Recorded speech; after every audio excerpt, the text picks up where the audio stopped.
Hello everyone and welcome back to another episode of the Resident Evil Winner Review podcast. As you can tell from the podcast title, we're back in your host to bring you yet another video game draft. Which one of us will pick Duke Nukem Forever, you'll have to listen to find out. These episodes tend to run on long, so that's enough of my natter. As usual, my name is David and I'm with my video game draft partners in crime, Alex and Kelsey. How are you both doing today? Ready to go? It's funny you should mention that they run on long, because on the way home from work today I decided to listen to the very first draft, 2001, and we rattled through all of our picks in about more than that, but it's technically like the 10th anniversary, isn't it, I suppose. We rattled through all of our picks in like 20 minutes, if not quicker than that. We were young and naive then, I guess. We didn't have the format down. We just fucking rattled them off. You were an absolute madman in that first one. It should not be forgotten, the sort of stuff that you picked in the very first one. That was just like, there's not a lot of David games in there, like Eco, Matt Hoffman, Pro BMX, Diablo 2, Red Faction, Settlers 4, Harvest Moon. Absolute mad. And you had RuneScape, but we had to take it away because there were no scores for it. Wild stuff back in that first one. Wild, yeah. I know why that was.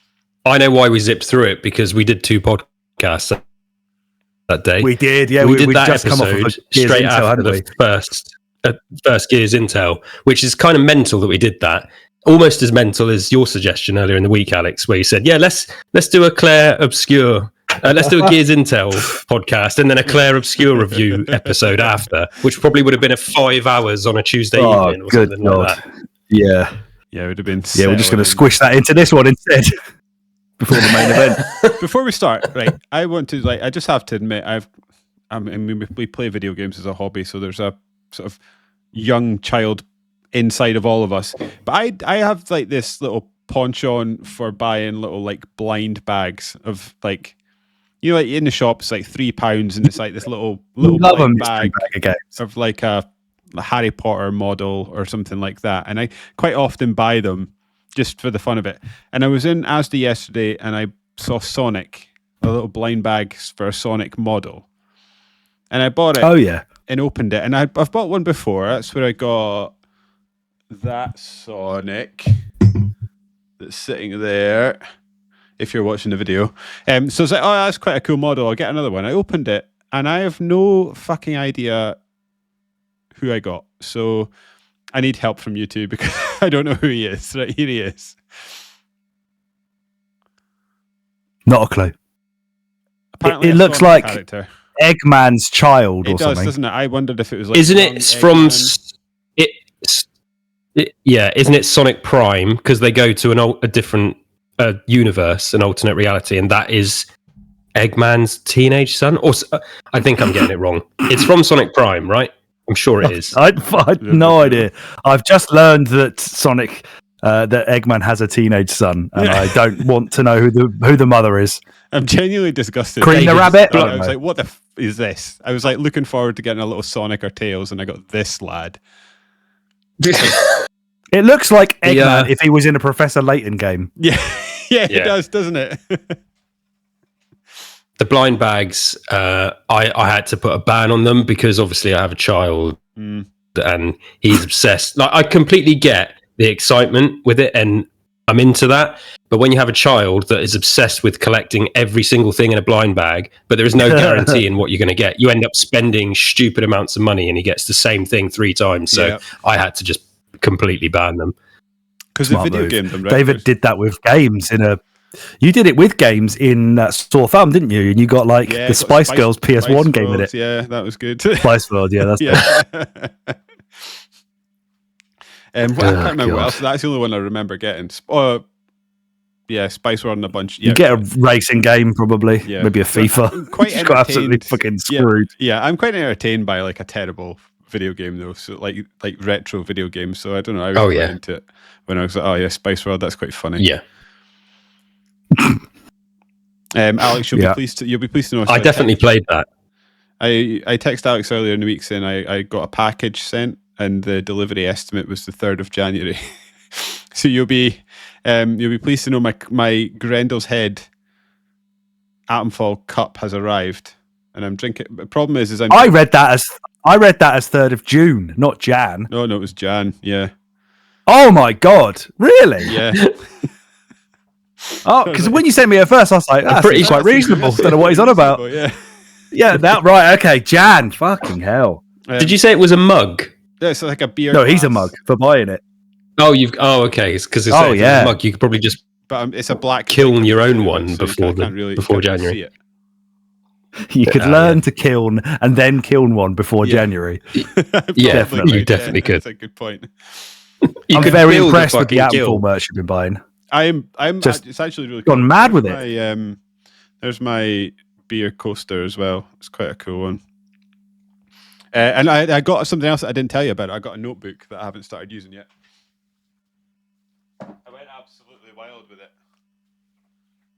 It's just a barred notebook. It's just nice. got the bards, yeah, that's cool. On it. Yeah, it's quite cool. And yeah, Kelsey, I also got myself a T-shirt as well with the Grendel's head stuff.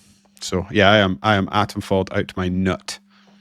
And I started playing the Atomfall DLC, and it's I don't know. I was going to say it's like disappointing, but most DLCs are these days, right? It's just a lot of rehashed assets, to be honest with you. The story seems to be quite interesting, but it's just the same enemies that you met on the mainland, and it's not the good enemies. It's like the tree lads with the blue stuff going about, and they've even go so far as they've got like the sort of what's that? Not the bees guy. Wicker Man. Yeah, Wicker Man, like giant straw dude, just sitting there, which I assume is going to go on fire at some point. I don't know. It seems to be fine, but it's not fantastic. What have you two been playing? That's a shame. I have fallen into Diablo 3 because it's on Game Pass, and I really liked Diablo 4. So the past couple of nights, I mean, obviously Clair Obscur, which we can maybe touch on in a minute. Something happened with Diablo 3 because one of the listeners was messaging me on Blue Sky that he had been playing Diablo 3, and it's just weird that game just doesn't exist on my radar, and it's coming up twice in space. I just needed, and because I've been having a bit of a week, and when you're like, I need a game that I do not have to think to play this game. And I mean, like since last week. Oh right, yeah, I've been having a real 24 hours. Yeah, and I knew obviously how Diablo works, and I just thought I just want to hit some buttons and kill some enemies and not have to really think about it. Balatra's kind of made a game for that. So it hit the spot the last sort of 2 or 3 evenings. Yeah, and have you been having fun with it? Have you already finished it? So. No. I'm just in the relatively early goings, but it's just perfect for winding down. But I was playing it last night and started to fall asleep as I was playing it, so I was like, right, time for bed. So I didn't make too much progress, but I do and that sounds like it's it was boring. It's not. It's just it was so relaxing, and I don't know if either of you have played it, but. It's a lot of repetition, walking through, hitting the buttons, hitting your skills, and then moving on, just a sort clearing of out your mobs. Brain off game. It completely is. It's a complete podcast game. There is story, and I have to say, like I did really like Diablo 4. So whenever that came out a couple of years ago, the campaign was solid, like insane production value, and it's the same gameplay style. So I've been enjoying it. Nice. Yeah. I always wanted to get that on Switch because it felt like a game that I could just sit in bed and play without thinking about. Probably quite a good Switch game. I never knew if that. Yeah, I never knew if the port was any good, and it was always quite expensive, so I just didn't bother. But there we go. Doesn't matter. I've got Mario Kart World to play now, which is. You enjoying it? Have you not finished it already though? Because everyone else has. I keep hearing. Or I keep seeing across all like some Reddits that apparently it's like ridiculously hard and no one can do any of the Grand Prix. It's like, well, I did them all first time. Am I God at this? I don't understand. But I've had a win on the Knockout Tour online, so I'll hang my hat on that one. Nice. I haven't had a win since, but that game mode fucking rules. It's so much fun. So explain that to me. Except for the fact that it's kind of like a battle royale where there's 24 here. You go across like 5 to 6 courses, like just like going from one to the next, to the next, to the next, drive point to and point, on every course change. Yeah, yeah. Like the and then Forza there'll be Horizon checkpoints through every race. Yeah. And if you're not like, I think it's in the first checkpoint, if you're not in the top 20, you get eliminated, and it's like 16, 12, 8, 4, and then the final 4 get to race for who wins. It's absolute chaos. Obviously, there's not a lot of skill involved, from what I can tell, but it's so fun. It's except that win I got, yeah. But apparently, you can't. It works the same way as fucking Mario Kart 8, where you can't just party up and join a lobby with your mate. You have to kind of like hope that you get in the same lobby at the same time through luck. And then it's just, I mean, they marketed it so hard with the potato camera and all those twats gurning at each other while they're playing. Can't even do it. All you could do is versus mode with your mates. Like, it's bizarre. They better patch that in, because I really want to play that with a couple of people who've got a Switch too. So that would be nice if I could, but at the moment it just seems like pointless effort. Yeah, that sounds pretty good. And then I've been playing Yakuza 6 because I needed a break from Expedition 33 when it got really hard. So I thought I'm going to go back to being Kiryu for a bit. So last night I was playing the weird like light gun fishing game where like there was this bloke stood at a fishing boat, and Kiryu notices he's caught some really massive ones, and then the next time he speaks to the guy's got a busted up leg because a shark got him.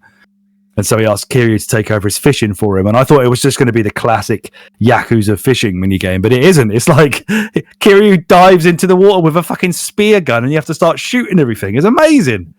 I was loving it. And I had to shoot sharks and big octopus. It was brilliant. What a great little minigame. I might drop out of this call and join again. I feel like I'm on a serious delay to you, Alex. It did feel like you were just then, yeah. I'm saying I'm going to drop out, and I'm also saying that so that you don't think I'm deliberately speaking over you. I'm just not in sync with this call.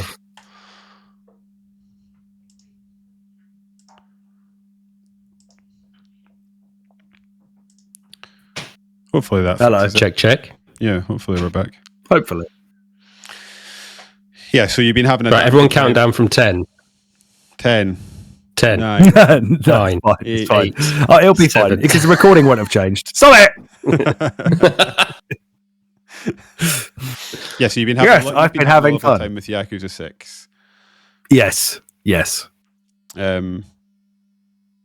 What about Expedition 33? How far did you get with that? Where are you sitting? Finished it. You finished. He's done. Finished it yesterday. That good. last section, mate. Yeah. Does not end, does it? It goes on and it goes on and then it goes on some more.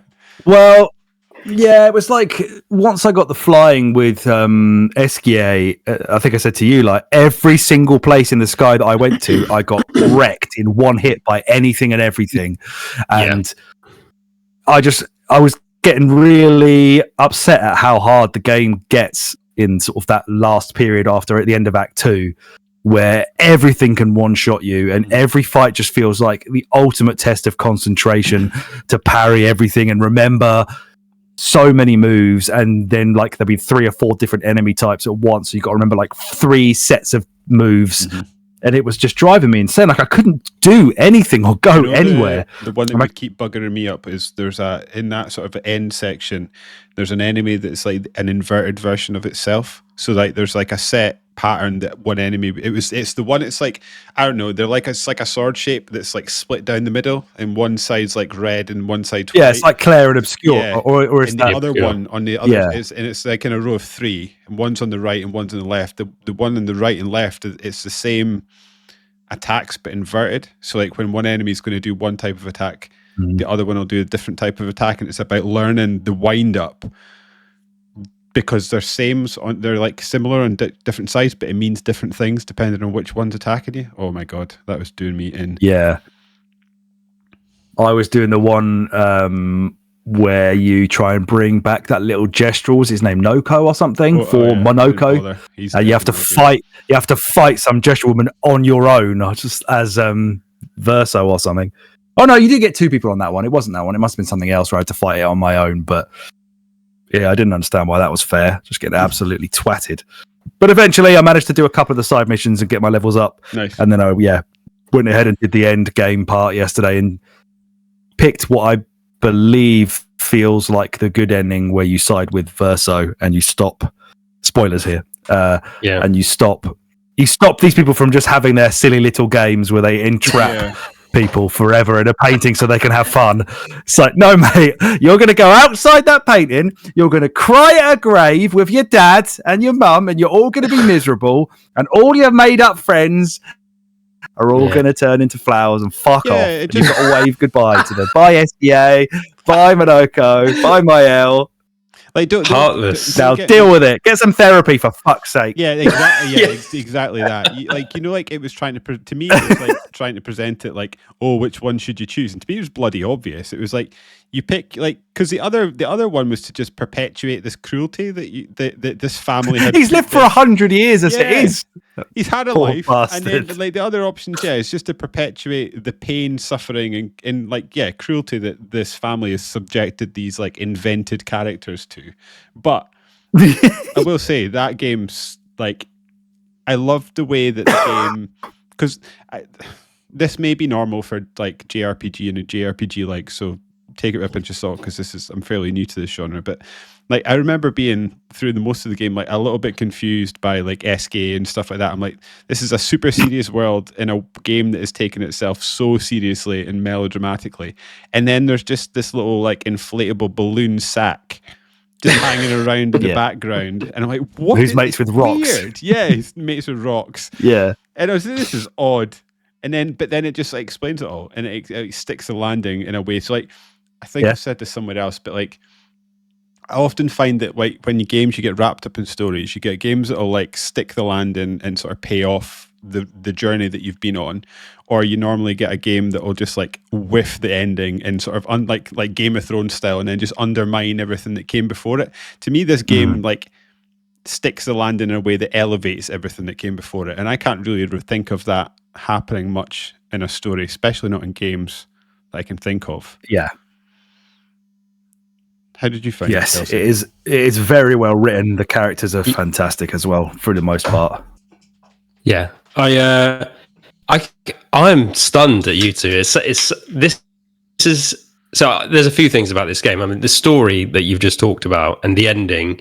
You're completely right, David, when you're like the choice is obvious, but it's like, is the choice obvious? Because you think about it for more than a few seconds, and it's like, hang on, you want to perpetuate the suffering of Verso, or go the other way and you perpetuate the suffering of Mael, or whatever her name is. There's an ending life. I've forgotten Mael's already. Suffering, right? Like Mael's hopefully going to come to terms with her grief.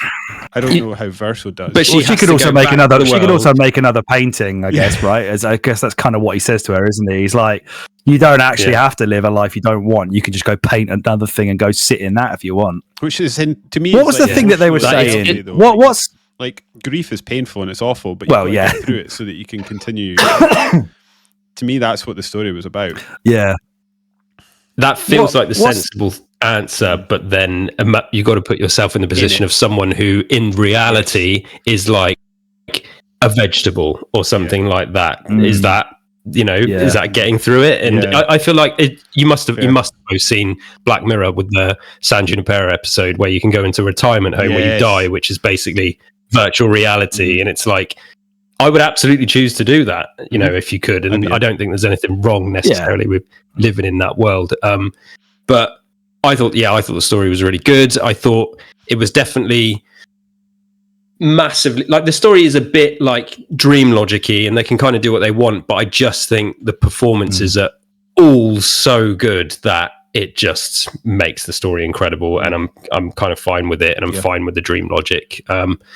I absolutely loved it. I thought it was emotional, profound, and just not what I was expecting from, as lots of people have said, this small game, small team. And I know they did have a load of money pumped into them from the publisher, but it's still, this is what happens when, and David, I think I spoke to you about this on WhatsApp, where if people are just kind of allowed to make what they want to make, this is what happens, and you get good people on board, and it's good synergy, and for the gameplay, for the design. And there's definitely a few little like finicky bits about the game that really pissed me off, like mini map and stuff like that, but it just kind of doesn't matter when everything else is as strong as it is. So and I mainlined it. I did very little side stuff, and then once I finished the main story, I did a little bit, but I did kind of need to step away and take a bit of a break because it does get intense with the parrying and stuff like that. And I'm never really usually into it, but I think because it's turn based, I let it slide a bit more. If it was real time, a bit more like, what's the other FromSoft game? Sekiro. What's it called? Sekiro. Yeah, that is probably a bit more too much, difficult for me. Yeah. It did start to feel a little bit like that at first, though. I can't remember who it was who asked that question. Someone said to me, I've heard that it's quite like sort of Sekiro meets Final Fantasy. And I was like, nah, don't be silly. So it's not that bad. And then towards the end, I was like, oh my God, this really is just parry the game. And I love the combat system. I think it's really good.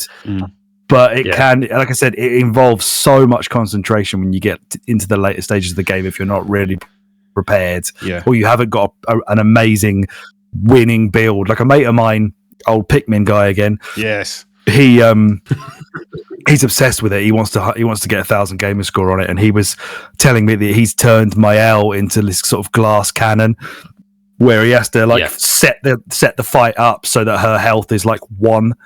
And then she can do like 3 million damage in one hit, apparently, when he's got he's done all of this kind of building stuff to do that. And it sounds absolutely ridiculous.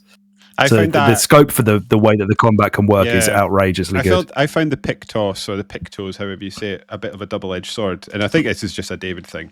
Yes. But like on one hand, it's fantastic and it's amazing that if you're prepared to put the time into it, the ridiculous kind of builds that you can make are endless, that you can sort of develop in terms of like a strategy and a play style that you want to go for, and it's amazing. I did find, however, as the game wore on, I just could not be bothered engaging with it, and like because it got to the stage where I think you would have to almost like remove all the Pictos from everyone and then just slowly start building them again, and that in itself was like a hour's undertaking. I think by the time you sort of got through it, and one layer too many, I think. Like it was like just have one or the other. I don't know why they added the extra. You have like the passive skills and then the sort of ones or whatever it is. Because there was one fight, I've remembered what it is now. It's the one where you do Mael's side quest and you go and fight Alicia, and she's on her own for that fight. It's like 1-on-1. And I was getting hammered so hard in that fight that I had to, like, as David just said, take Mael out of it again. And just before I ran into the fight, like, take all her Pictos off, try and make everything suited to being on your own, like solo fighting one. So I get 100% criticals and all this stuff. And like David said, when you're timing that by 5 to try and get all this kind of like party synergy on top of all of these, individual traits, it can take a good half hour to actually get it all set up, which I would like if it didn't feel like towards the end of the game that was becoming more and more irrelevant when compared to the amount of dodging and parrying you need to do to actually stay in a fight long enough to even use any of it. That was what kind of got me towards the end. That spoiled a fighting system that I thought was incredible at the start. Like one of the few games of that ilk where I'm looking for the fights all the time. I am going straight for any enemy on the field because I want to do the combat because it's so good, rather than trying to run through the fucking long grass in Pokemon as fast as you can. Try and figure out the magic step to avoid fighting another fucking Pidgey. No, bring all the Pidgeys. I love this. Come on. It's kind of like when you started saying that. Like, I think is a super salient point, because part of the reason maybe why I've bounced off of JRPGs traditionally is because a lot of them, in my experience anyway, tend to involve just like endless grinding, and this made the fighting. There was less of the grinding, certainly, but also it just made the combat incredibly engaging and fun, and every fight was important, and every fight was like its own little battle in its own way. Whereas in my experience, like certainly with Pokemon and stuff like that, it's just like, oh great, I'm in the grass again, just smash A till this Pidgeotto goes away. Like, it was just incredible. Lots, like you're saying, Kelsey, though, I feel like lots of quality of life stuff would have perhaps improved. Like that overmap was a great idea. I just wish they would either insert some sort of map attached to that was on screen, or just some way to check off which of those little like rippling puddle doors you had been into, because some of them you go in and it's a whole sprawling area, and then some of them is just like go and pick up this thing on the ground, and once you'd been in and picked it up, there was no way to tell. And it was always just a song for the camp. And when you came out, there was no way to tell that it was like, oh, you've completed that area, you don't need to go back. So you had to just keep going back to. You would have to just keep going back to check over and over and over again. Yeah, they're from what I understand, they threw a lot of very old school kind of play styles in this. Like, it's one of those ones where they sort of wanted you to play it with a notebook and stuff like that. And the director was a Sekiro speedrunner as well, which is why there's a lot of Sekiro influence in it. But I'm exactly like you. Like it's funny because when I get fully into an RPG, I'm quite happy to have those times where you think, like, right, this evening I'm literally just going to do like an hour and a half of inventory management and resource management, and you don't really do any exploring and stuff like that. The Witcher was a great one for me in that. Yeah, and this exactly The Witcher, and you could have done that on this with your Pictos management and stuff. And there was times where, and thankfully most of the combat was so fun, or it didn't require you. Like, although there was a lot to it, I managed to get through the game without falling off of it because of all that. Like, you can just kind of ignore it. I imagine if I'd played it on like the hardest difficulty, there'd be no choice, but you'd have to be, it would become a science. But for me, I thought it was incredibly accessible in terms of all that stuff, because I died plenty, but I got through it without becoming too frustrated. And like you said, Alex, just always wanting to hunt down the battles. And and it's funny you mentioned Pokemon as well, because it's crazy how much it has in common with Pokemon, like just the general gameplay style of it. Also, before like we stopped talking about Clair Obscur, I just wanted to mention the music as well, because I think it's the soundtrack it's so crazy how it's not like, right, this is what we're going to do, we're just going to lean into this genre. No, it's like every genre of music, and they just went absolutely nuts in every single way. And apparently this guy was just discovered on SoundCloud and just sent his audition in, and and now he's done, as far as I'm concerned, one of the best gaming soundtracks I've heard in nearly ever. It's up there with the best easily. Yeah, it's a real triumph for kind of sort of going outside of the inner circle of the industry, and finding somebody new out there and fresh that could just bring. I mean, as you said, the amount of different kind of genres and how everything just seemed perfect for whatever mood they were trying to convey, and even like the vocals, like with all the French in it and stuff. It just it gave it a real identity that is kind of unlike anything else, even though it is aping a lot of other things that clearly the developers are huge fans of. You can see their love for what they've been inspired by and how they've tried to kind of not better it, but pay homage to a lot of things, and they've somehow congealed it all together into this really, really fantastic game of its own. Fully agree. Yeah, and it didn't cost 80 quid, which is good. Certainly did not. Just sort of in closing that, I just want to, I think I would probably sound like a broken record to people, but I just think like the games industry is in like Clair Obscur sort of case in point at the moment in my mind for this. I just think the game industry is entering an interesting phase, and I kind of wonder if this is just something that games is going to do every 20 or 30 years or something like that, and that like the big companies have now got so big and they all have shareholders. When you actually look at companies that are making games for shareholders, they're not necessarily making games that A, people want to make, or B, that are sort of customer friendly or in the best interests of the people that are buying the games.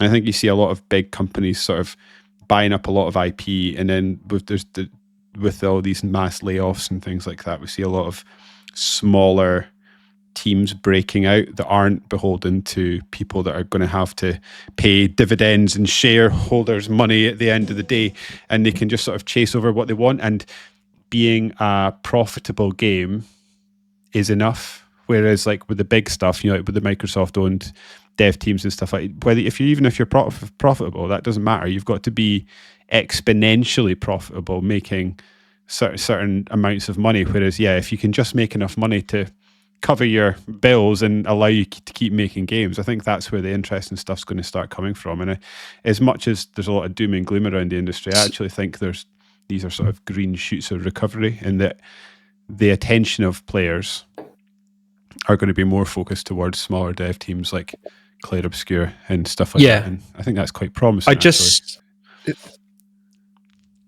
It's funny because I watched. I'm completely with you, and I watched Destin Legary interview Chris Kramer, and he's this guy from the gaming industry who, I guess, is one of these background guy. He's worked in a lot of PR and communications, but on like huge games, like right from back in the day. I'm just looking here from like certain Street Fighter games and Mega Man, Ace Attorney, Lost Planet, like random games and stuff like that. And he's gone to work at Tencent, and Destin Legary asked him straight out. He was like, what do you say to people that are like, how can you charge £80 for games or $80 for games when Clair Obscur has just done this? And he was quite frank, and I do get it, and it kind of explains where I think the games industry going. And he's like, there's these two positions now in the gaming industry, and it's about where these places want to be. You have the people who are putting out games like Call of Duty. It's like they have decided that to be Call of Duty and to sustain the future, they have to make billions. That is their thing they have to do. So they will continue to have these giant teams with thousands of people and charge this much money for the games because they know that they sell them. But it is now easier to make games, which means AA is effectively the new AAA. Sure. So we've created this new quadruple A, if you like, which I know was jokingly thrown around with that Ubisoft pirate game. But yeah. But it's just it's both good and bad, because it's like, right, it's just this new branch of the gaming industry that has evolved because of the massive success of things like Call of Duty, Fortnite, these money printing machines that they're just indies of themselves, not game within the gaming industry. They're just completely separate. So I'm definitely angry about it because then it gets thrown around when Nintendo are charging 80 quid for Mario Kart, and it's like, it doesn't need to cost 80 quid. We know this is your markup, but it's these companies have decided, no, we're not in the industry to make a profit of 30 million. We're in this industry to make a profit of 3 billion, and it's only going to carry on that way. But it does mean that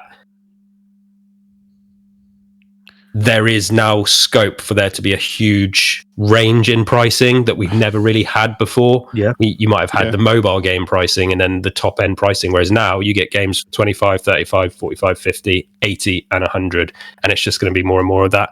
But it's just funny to me because I think of the best experiences I've had in the last few years, and they're very, very rarely are they the games that cost 70, totally agree. Or income in 80. So I just think for me, like, those games are going to continue to be like that until, like, the $1 billion games, until they're not, right? I mean, like, to me, like, FIFA is a good example. They don't care. Yeah. Well, FIFA is a good example of a franchise that makes, like, obscene money.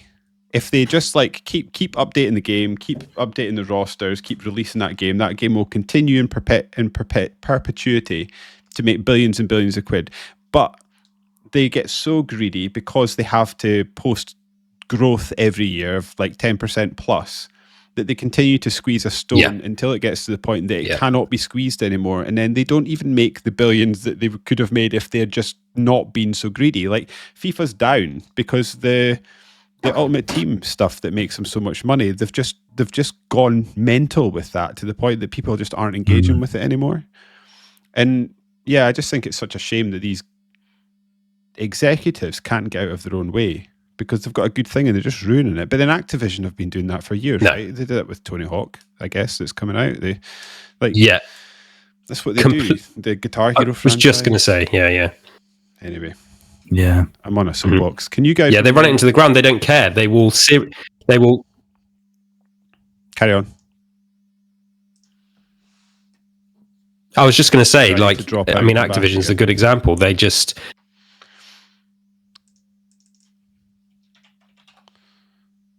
Who's delayed? We could just completely end. Is it me? We could completely end the call and start that again. It's getting undoable. Yeah. Okay.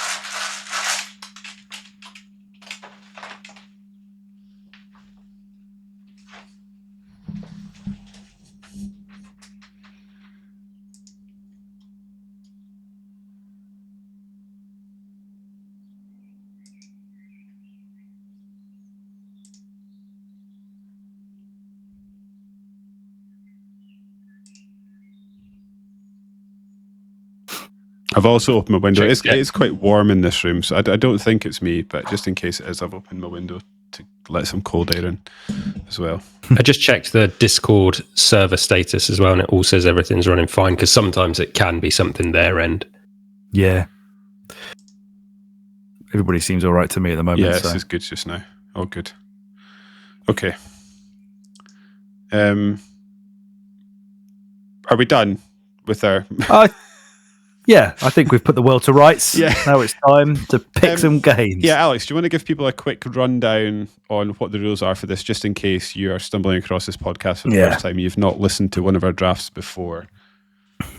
Yeah, we've got a lot of admin to get through as well. So, the way this game works is we are focused entirely on the year 2011, and the three of us will take it in turns to pick 10 games each from the year 2011. Doesn't matter where a game was released in the world at that time, as long as it was first released in 2011. We pick 10 each. We then look at the Metacritic scores of those individual games, add it all together, and try and find ourselves a winner. Thus far, 6 times it has been David, who has got 6 wins and is on 26 points, followed by me with 3 wins on 21 points, and Kelsey only 2 points behind on 2 wins.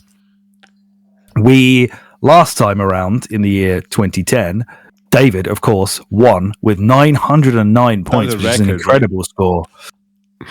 Or was that? Did I just miss out? Yes, I think it was. I think it was the record. Yeah, because I had 907 since episode 1. Oh yeah, so I think it was finally broken. And Kelsey beat me into second place by 2 points with 882 versus 880. So before we jump into 2011, it is worth discussing the bonus draft that we've had for this year, which is more of a fantasy draft in the more traditional sense. Oh, I forgot. Where we are picking 2025 games. Kelsey's already probably lost because GTA 6 will not be out this year. Boo. Have we got this? Where have we got this written down? I want to see. It's in the spreadsheet. Yeah. It's just on the first tab, 2025. I see it. Now, I found it a bit more difficult to. Typically, what we do when we're picking when we're finding out the score for a game, we will go for its highest score, and then just you get that. But I was finding a lot of the time, the scores for these games, the highest score was on Xbox, but sometimes the Xbox pool of reviews was 5. I think one of them I saw it had 5 reviews, and the PlayStation one had like 117. So. I think in the fairness of this one, just this one, we'll pick the one that has the most reviews rather than the highest score, because a lot of the time it is just Xbox getting like fewer than 15 reviews and getting a higher score. So that has dropped down basically every single one of my scores as well. So at the moment, I have Monster Hunter Wilds, which has fallen off the face of the earth. Like it really has. It didn't get received well. What's his face? Skill Up, who is a big Monster Hunter guy, just thought it was too easy, and that seemed to be the general consensus. From I did hear that they tried to make it a bit more accessible for the early stages, and then the end game's probably still a brutal grind. But if you're trying to entice people who are super casual into this like underlying hardcore game, they're probably going to get a rude awakening anyway eventually. So, for example, that one had a 90 on Xbox from 14 reviews, but it has 88 from 110 on PS5. It just feels stupid to pick the higher one there when it's the discrepancy between the numbers so massive. So, yeah, I got 88 for that. I think you've got a great selection. Yeah, I did all right. I got 85 for Doom: The Dark Ages and a 91 for Split Fiction. Now, David's so far only got one score, which was Elden Ring Night Rain. Now, that one, you got an 80 for that, but that one, I think actually, hold on. What's happened here? There's a score gone down. 79. So that one, I felt sorry for the poor guy because, again, Xbox has 84 from 9 reviews. But then you've got PlayStation 77 from 84 and PC 80 from 50. So I felt like a good halfway point for that was to give him the 80 for the PC score because you want to give me the it's still more than 50. I mean, but we're breaking our newly established rule already here.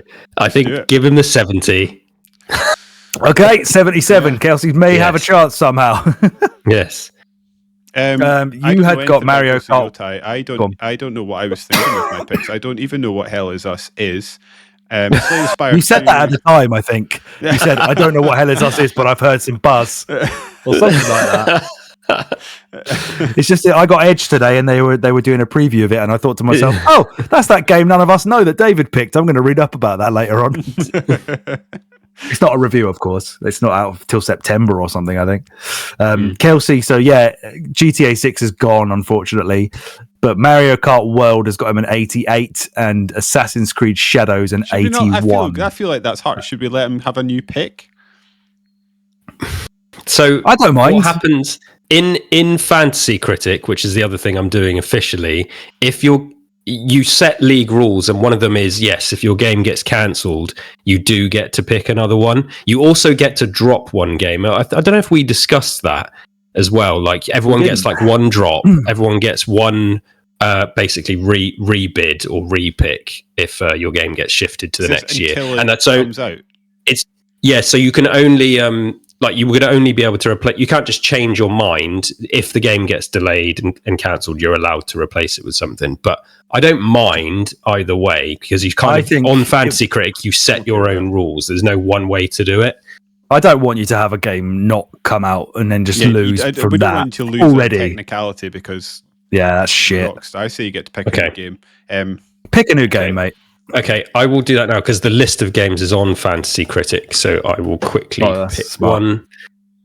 Also, just looking at my other two, I'm sorry, but I'm pretty confident in Ninja Gaiden 4 and Metroid Prime 4. That game is shaped well. Both of those. They're both going to do good. So excited for Ninja Gaiden 4. Oh, yeah. And Ragebound. Ragebound, the 2D side-scrolling Ninja Gaiden looks sick. Yes. I think Death Stranding 2 is going to do well. Ghost of Yotei, I think, will do well. The other that will. PlayStation's got nothing this year, so it's those two are going to be high scoring. So I tell you what, I'm gonna do. Has anyone picked this? No. Okay, I'm going to pick a game that's if I had known that was coming along, if I had noticed that it was coming along, I definitely would have picked my friend Ash's brother worked on that game. Oh, did he? Oh, I'll need to find a name. My friend Scott, that you know, Alex, his sister works for that company as well. Oh, right. So the very interesting. What a small world. They probably are, yeah. Although there's probably like 400 staff, isn't there? So they might even probably.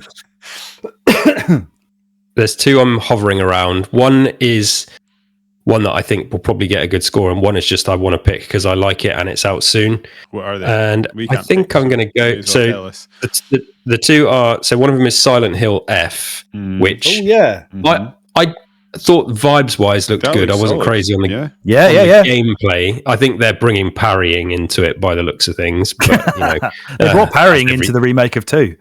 Well, yeah, and I think they're just going to take it even further. So there's that. But then also, I think I might just go for the fun one that's out soon, and that is Tony Hawk's 3 and 4. Oh, okay, yeah. You got a double surfer sign from David there. So let's have that. I think that's out next seems to be shaping month. Up well, which I'm glad to hear because that's one that no one's going to give that a bad score. Come on. No, they're Well, not. unless they have they said that they're going to go and actually put the number 4's campaign in properly now. I know they've put BAM in, Yeah, but they've changed it so that it's a 2-minute run like the other ones, which I think is the one pause I had, because that means that's like a fundamental redesign of 4, right? I thought the trailer came out and to answer the questions that original Tony Hawk's 4. I thought the most recent trailer literally had like a splash screen that was like campaign or free roam or something like that. I'm sure I'm not imagining they've this. A free roam. I've certainly that rings a bell. Oh well, Anyway, it'd be nice if they had either way. But yeah, that was the sort of one caveat I had with that game, is that 4 was not like 1, 2, and 3. So to me, like 4 would not quite, but almost sort of sit more comfortably in a Thug remaster. Which I hope they do. Yeah, that'd be lovely. I love Thug. yeah. Did you see that they tied the demo behind actually buying the game, which is an absolute. Oh, what? Even though they said it was available yesterday. Yeah, available now if you pre-order the game. It's like, well, how can I pre-order a Game Pass game? Fuck you. Yeah, right.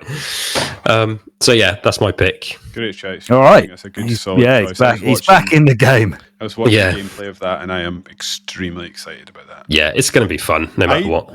See, if you'd asked me like 2 months ago, have you played Tony Hawk 3 and 4? I might have said no. But I was watching the gameplay of the Tony Hawk 3 and 4, and I've definitely played both of them. I just at some point I just he will have done. my mind. Yeah. How shit was the end of that Xbox presser where they're like, look at this slightly interesting futuristic thing. Oh, it's Call of Duty. Yeah, I was kind of. Yeah, what the hell? Ooh, what's all this robot show? Oh, it's Call of Duty. Okay, they just like, I mean, like I can understand why, from a marketing perspective, it's like this is probably the biggest game in our slate. Is going to make us so much money. It is a massive reveal, but everybody was just like, Call of Duty. Fuck off. Oh man, yeah, old Philly Spencer like trying to drop in some stuff towards the end, like, yeah, we're gonna have something from the beginning of Xbox next year that you like. What could he be talking about? We have nothing of that to show you right now. I'm very sorry. Yeah. But yeah, right. But that's it. That's where we're at the moment. I've got 3 of my games already on the board. Lowest score so far for me is an 85. Yeah, David's got a 77. Kelsey's got an 81. Right? You would have taken that. Oh yeah. Here's my prediction for this. David's going to lose. He's going to come third in this list. Sadly, it's only worth 1 point for me if I win, but never mind. Because there's only 5 games each. That's not the case today. There's 10 each. 10 each. And I am going first, am I? So, because I lost. So I lost. So I will be going first. Kelsey will be going second. Dave will be going third. Right. And the following round, we all jump up 1. I will then be going, as I start this one first, in the next round, I will drop all the way down to third and then climb back up round per round. Let battle commence, boys. There's some big ones, Alex. Yeah, there are. I didn't even write that down as a joke. Actually, who had some stuff about 2011 to talk about? Oh, I did. Yeah, I didn't. Let's too depressing, through that. So I didn't bother. I got my usual. Right, okay. Top grossing movies of 2011. Any predictions for the top 3? Oh God! No, think it was franchise. Hobbit, right? Was it Hobbit? Was it Hobbit? No. Was Marvel a thing in 2011? It was, but it's not on there. Harry Potter's franchises. done. Yes, no. There you go, David. Deathly Number Hallows 1 is Deathly Hallows Part 2. Number 2, sickeningly, is Transformers Dark of the Moon. I would forever hate that title. Like, it just doesn't make sense. Those words don't fit together properly. Number 3, Pirates of the Caribbean on Stranger Tides. 4, Twilight Saga Breaking Dawn. Fantastic. There's no Marvel in the top 10. Franchise. No wonder cinema started to die around this time. Yeah, it's like all franchise. Rehashing franchises Christ. But making money off them, I suppose. Top football stories, Premier League. Alex, Tottenham Hotspur reached the quarter-finals of the Champions League, knocking out AC Milan. What a year it was. Peter Crouch at San Siro. Lovely old job. Gareth Bale's sensational hat-trick against Inter Milan. Yeah. Even I remember the Gareth Bale against Inter Milan. He just absolutely owned that wing for like an entire 90 minutes. He did. Yeah. Wasn't even peak Bale either at this point. Not even close. United won the league for the 19th time. Carlos Tevez and Liverpool someone, because they would have had 18 titles. They did. Golden Boot was shared by Carlos Tevez, and any predictions? Who else? Was this the Chelsea? They won the league. I was just about to say, it's not going to be Chelsea Champions League final. When did Man United win the Champions League? It would have been around that. That was like 2008. Was it? Because I remember the front three was like Rooney, Tevez, Ronaldo, which is like Football Manager dream team scenario.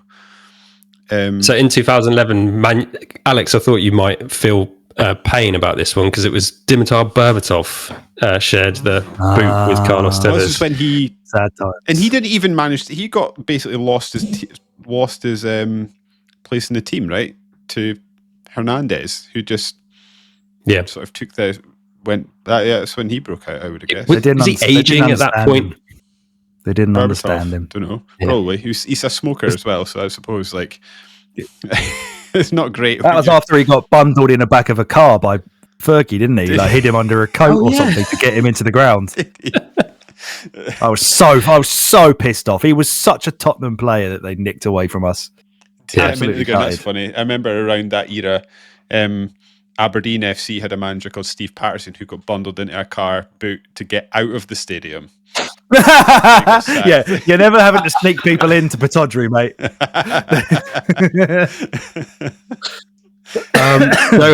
Joe Hart got the Golden Glove with 18 clean sheets. That's pretty good. Yeah. Celtic's Joe Hart. Biggest news. Nah, he's retired. Schmeichel now, isn't it? Throwing balls in his own net in cup finals. Giving Aberdeen the cup final. Yes. Some of the biggest news stories of the world. Game of Thrones premiered on HBO in 2011. Wow. Yeah.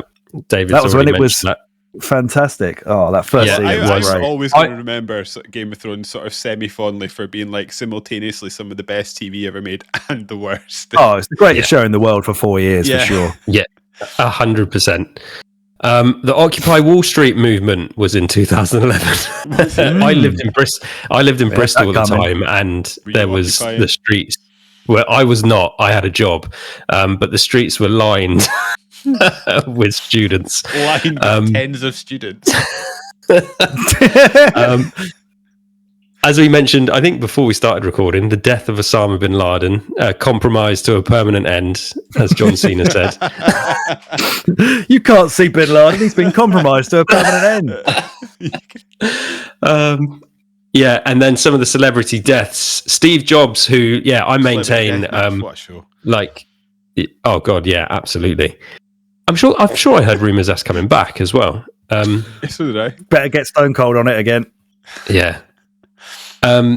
Steve Jobs, I maintain Apple have been absolutely diabolical ever since he passed away, because, whatever you think of them, I'm not a fan of Apple these days, but they changed the world in multiple ways, many times over with their technology. Back in the day, and now so was I, and deservedly so. And then Steve Jobs died, and they instantly just stopped making anything new, and then it's all been downhill since then. We also had the deaths of Amy Winehouse, Elizabeth Taylor, Peter Falk, that's Columbo, and then the two biggest names on this list. One of them, Nate Dogg, obviously the hip hop king. Yeah. Smoking weed every day. I was about to say, perhaps he shouldn't have smoked weed every day. And Randy Macho Man Savage passed away in 2011. Yeah. I'm surprised he lasted. So he did. I'm surprised. That. May they rest in peace. To be outlived so much by Hogan and Flair. Oh, that's rough. Yeah, that's got to sting. That is rough. Yeah. You've upset me now. Well, let me bring you back in, because 2011 was also the year that the 3DS released and the PlayStation Vita. So they can be in contention for the draft, of course. Yes. Although PSV was 17th of December, so probably not until next draft. Yeah. But my beloved 3DS came out on the 26th of Feb and the 25th of March. outside of Japan. The Uncharted So Vita game came out in 2011 because I almost put that on my list. But well, it must have been a launch one, right on day of release, which means I guess we also celebrate and subsequently mourn the Street Pass Me Plaza, which of course is one of gaming's greatest ever inventions. Pour one out for Street Pass. I don't know if that would have had a Metacritic score. I'm not going to nominate it just in case it doesn't, or it was like it's just shitty pieces of puzzles. 60. Right, now it's time for the draft. I'm going first. Portal 2. Oh yeah, strong start. Surprising first pick. Yeah, well, I don't think the other one. I don't know. I think the one may have had enough problems that it doesn't score as much as Portal 2, which is like, was straight up. It worked throughout. It was not fucked up in any way. There is a platform that's going to bring one of the other ones way. Yeah, down. exactly. Sure. Yeah. So we won't be counting that platform, but yes, exactly my point. Right, Kelsey, is it me second? Right, yeah. So what did you say? Your beloved handheld, the 3DS. The 3DS, I love it. The second best handheld of all time. And I'm going to pick Ocarina of Time 3DS. Oh, you bastard. Oh, I didn't even see that on my list. Legend of Zelda, Ocarina of Time 3D. What a way to play that game. And it is a fantastic way to play the game. I love it. It is the way to play that game. Yeah. For sure. Isn't that funny? Because, I have the same opinion about Resident Evil 1 as well on the DS. Well, you converted me to that, mate.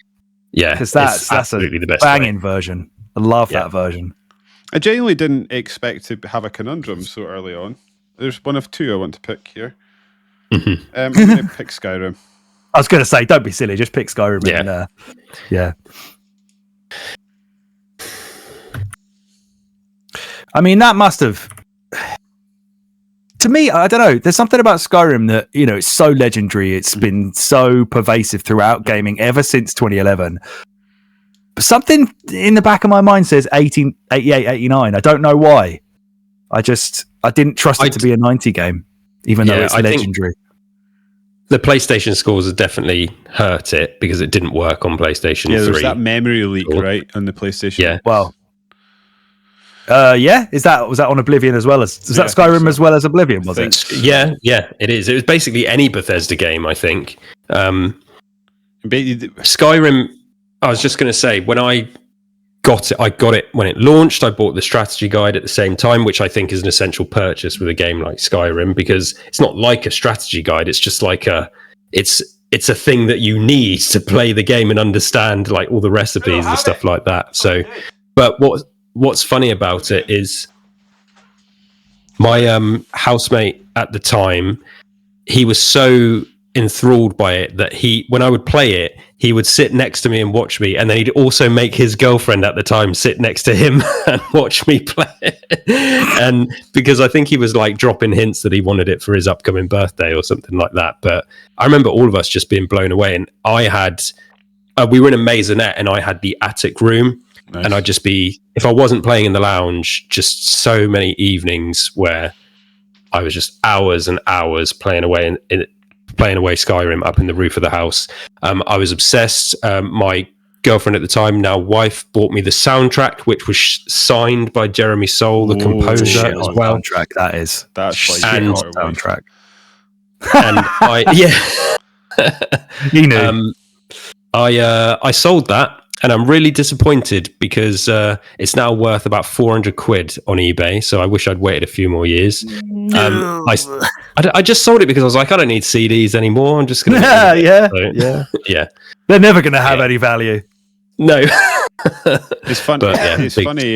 Big Skyrim fan. I sort of fully accept that Skyrim is the superior game and the legendary status that it now occupies in gaming history. But for me, the obsession everyone had with Skyrim, I had that, but with Oblivion. So by the time Skyrim came around, it was the same thing with like GTA. I remember, like, I don't know whether this is a true thing or not, but my friends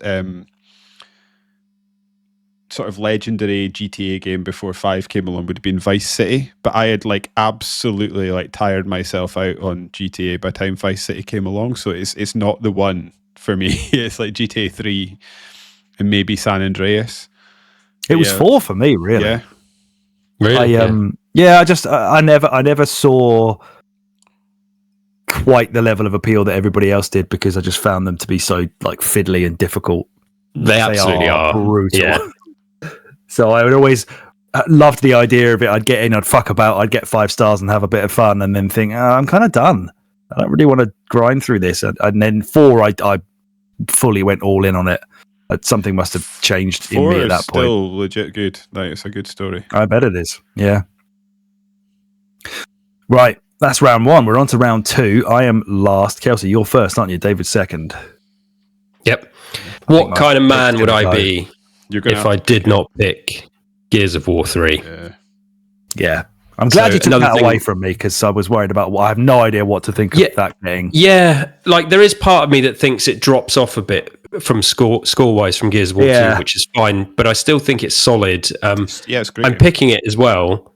I mean, I have to pick it, but I think I mentioned on the last draft that this period of gaming is definitely, there's loads of black spots. There's games on here that I've played and loved, but my wider gaming experiences were so limited because I was just so obsessed with Gears of War, and I went from 3 and Judgment over the period of like 4 years, and it was the main thing that I played. And yeah, absolutely hundreds of hours into Gears of War 3. My brother arguably was even more obsessed than I was, and at one point he was still living at home with my mum. He was unemployed. All he did was play Gears of War 3, and he was ranked 13th in not the world, in Europe, like in competitive on the leaderboards. And this is like before screenshots and stuff like that, so we have no proof of it, but I witnessed it, and he absolutely was ranked in the top 20. So he was also obsessed. But great game, David. Your 9-day week. You're getting inspiration all the time, mate. Yeah. That beats my. I do periodically mention that I made it. Was it top 5 in the world on Race the Sun leaderboards, which is a game nobody had heard of. No one's even going to try and take that away from you, mate. Or I was number 12 in the world on the leaderboards for Time Splitters 2, the stuffed cat time trial. This is the thing. Like, I remember when I was really into speedrunning a few years ago, and I was speedrunning Resident Evil 2, and I did get into the top 100, but I was like, nice. I need to pick a game that I can get like legitimately in the top like 10. And so I would speedrun Metal Gear Solid 5 Ground Zeroes, which just had like a really small community of speedrunners, but I cracked the top 10 for that. And I was just like, yes, that's my claim to fame. But it's only because no one else was doing it. There's lots of games that you could go to speedrun.net now and probably just crack the top 5 after. Yeah, I did that for Wario's circuit on Mario Kart 64 when I was doing some articles for a website a few years ago. Yeah, I took a screenshot of that somewhere. We're sitting amongst greatness right now. Oh, yeah. Race the Sun, A-track on Mario Kart 64. Oh, man. Congrats to Kelsey, by the way. He has picked all 3 Gears games. Oh, has he? Good man. Had to be done. Yeah. I'd have to hand in my card otherwise.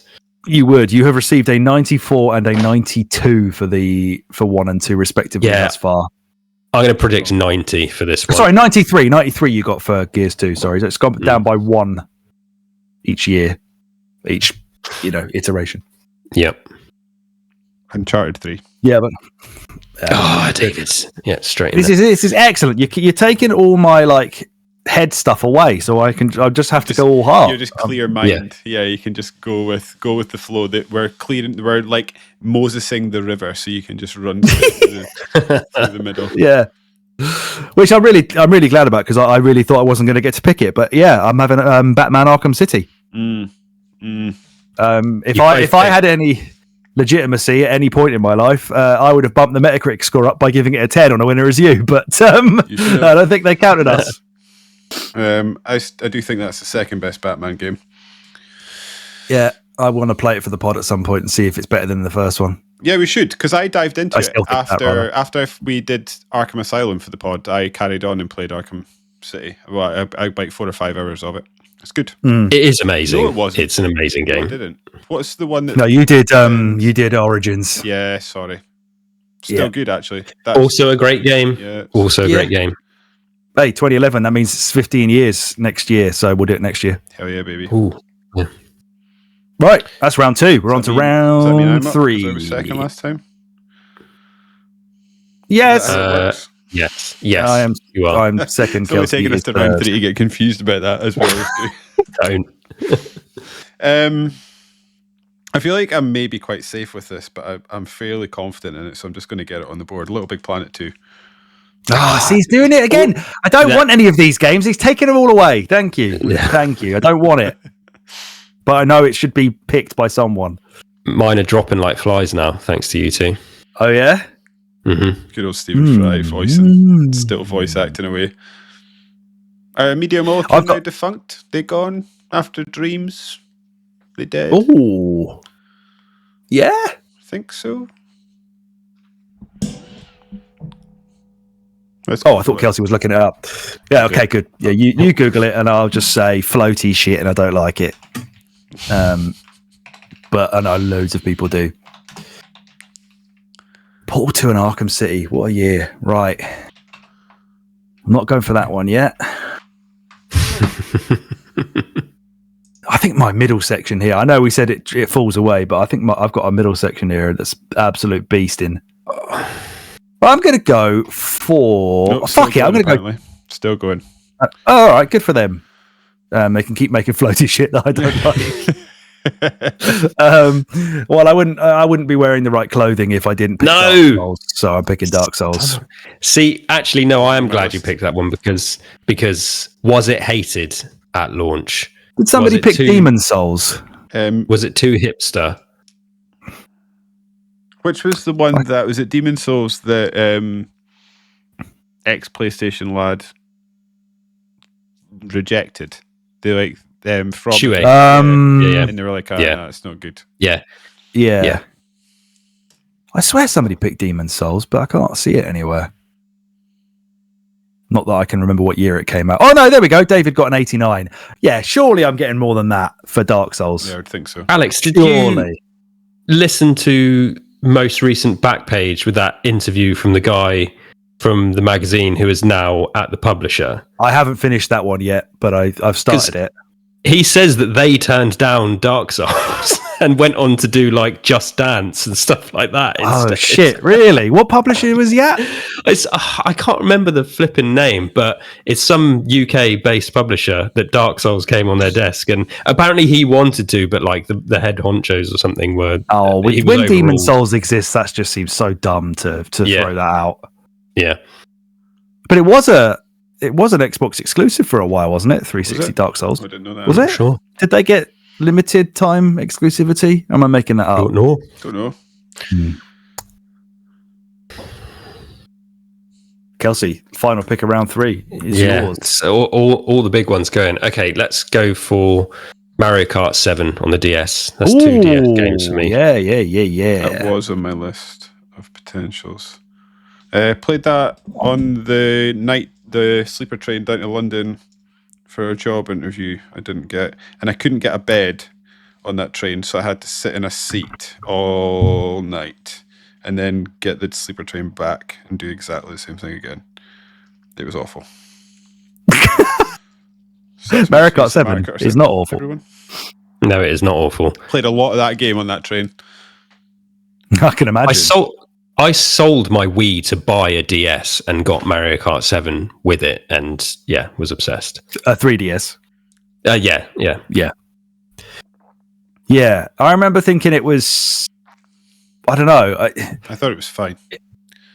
I thought it was just like still really good, like better than the Wii one, and just kind of like, this is still really good. It's not. It can't break any ground because it's on the 3DS. I think was I guess the thinking I had. But since then, I've gone back and really appreciated it for just being one of those pure ones. Yeah. Right. Round 4, which means that Alex, you picked first on round 1, didn't you? I'm going from last to first. Oh no, last to second, aren't I? So I'm first now, then, am I? Yeah.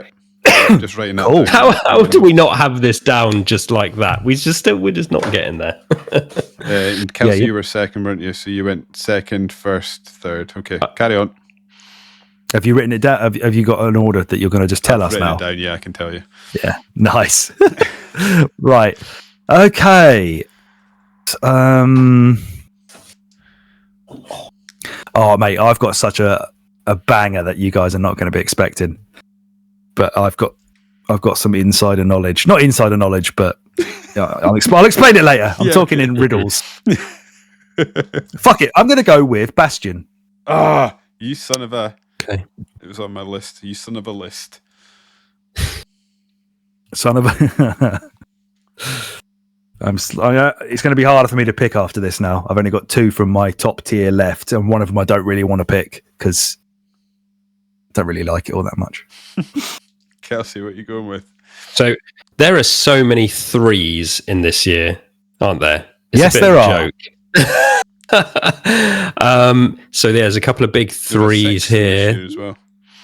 that I'm hovering around. Oh, is there? And a 7. I've got a 7 in mine. Have you? Yeah. Probably not going to pick it, but it's there. I'm going for Deus Ex Human Revolution. Oh, yeah, nice. Yes, I think that's a solid choice. That's one of the ones I was kind of talking about earlier when I've got like a solid middle tier. That is thoroughly a part of that. That's before they ruined that. What was the one they ruined? I don't know if they ruined it. No, what was the Mankind Divided.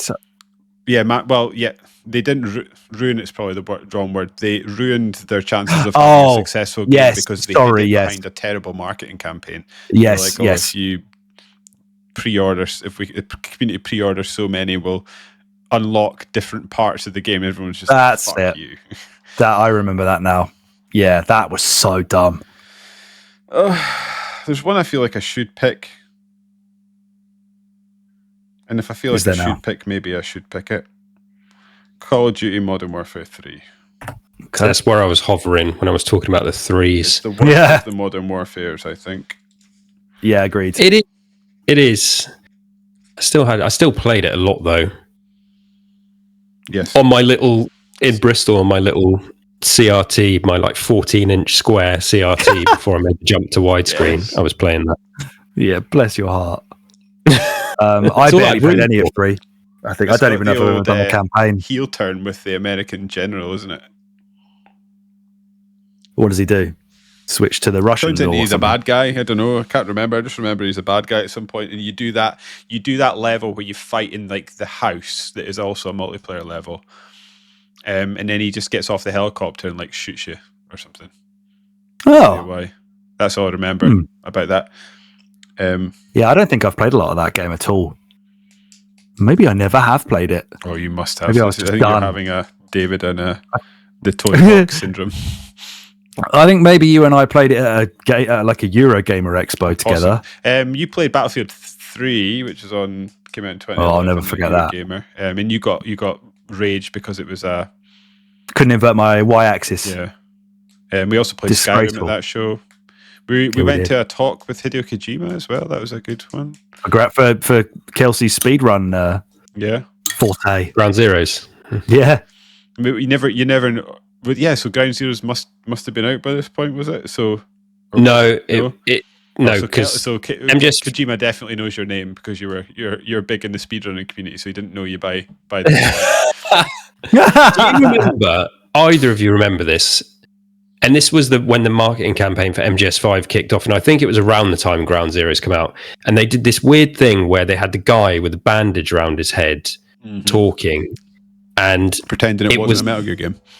Yeah, pretending it wasn't a Metal Gear game. Also, that there was these rumors that it's not video, it's just the graphics are so good, and it's all made in engine and stuff like that. And I still think there was a clip of some guy talking. It was all made in engine. But then also the craziest thing, did you ever hear about the connections to the real life surgeon that was going to do the head surgery on somebody? No. And then he was used as a character model for the game. Yeah. There's this story about this crazy spinal surgeon that said he was going to do the world's first head transplant.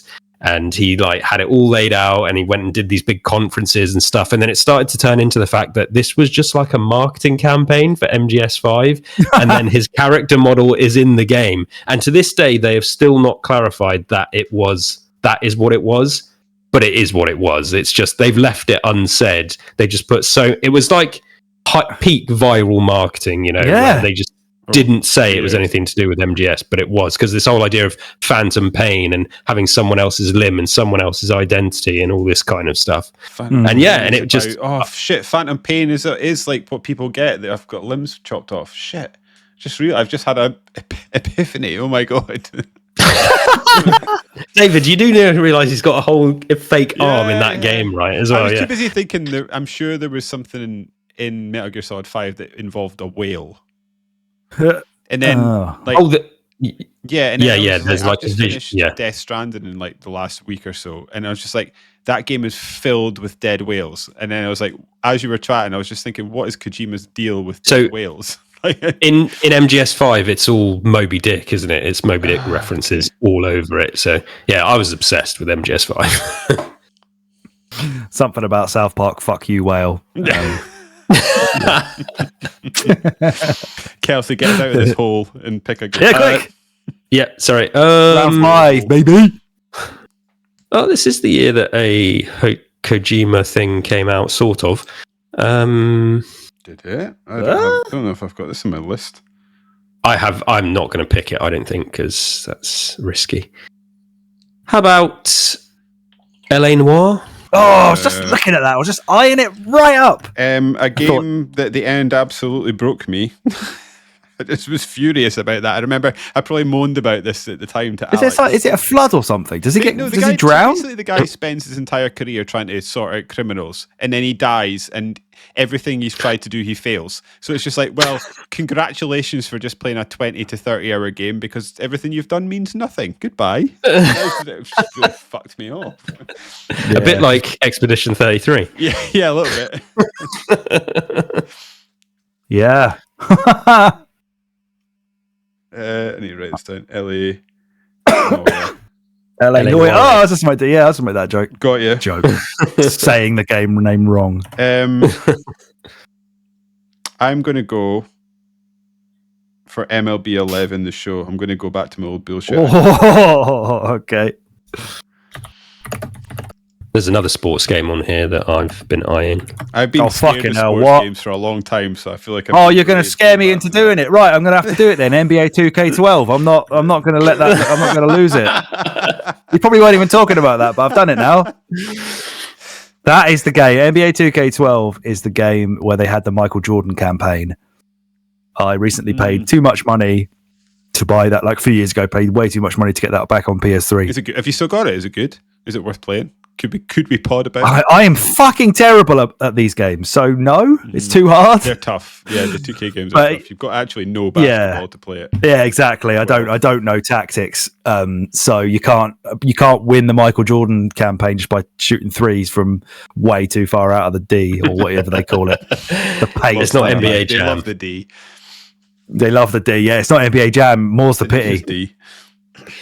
But I feel like the Michael Jordan bump in that is going to make it a pretty good score. But I was going to pick that last until Kelsey just said that. You weren't talking about that, were you?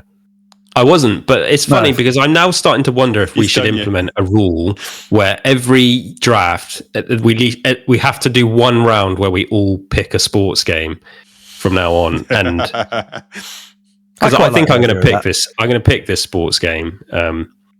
Probably for my next pick. It's me now. Just for the fun now. I was true to form. I did say potentially come the midpoint of this game I might be scraping the bottom of the barrel, and I think I'm now. Yeah, well, we're around 6, so yeah. I'm now not confident in any of my choices. I will say, Alex, one of my favourite mobile games of all time came out in 2011. I'm not going to pick it, but I think you're also a fan. Async Corp came out in 2011.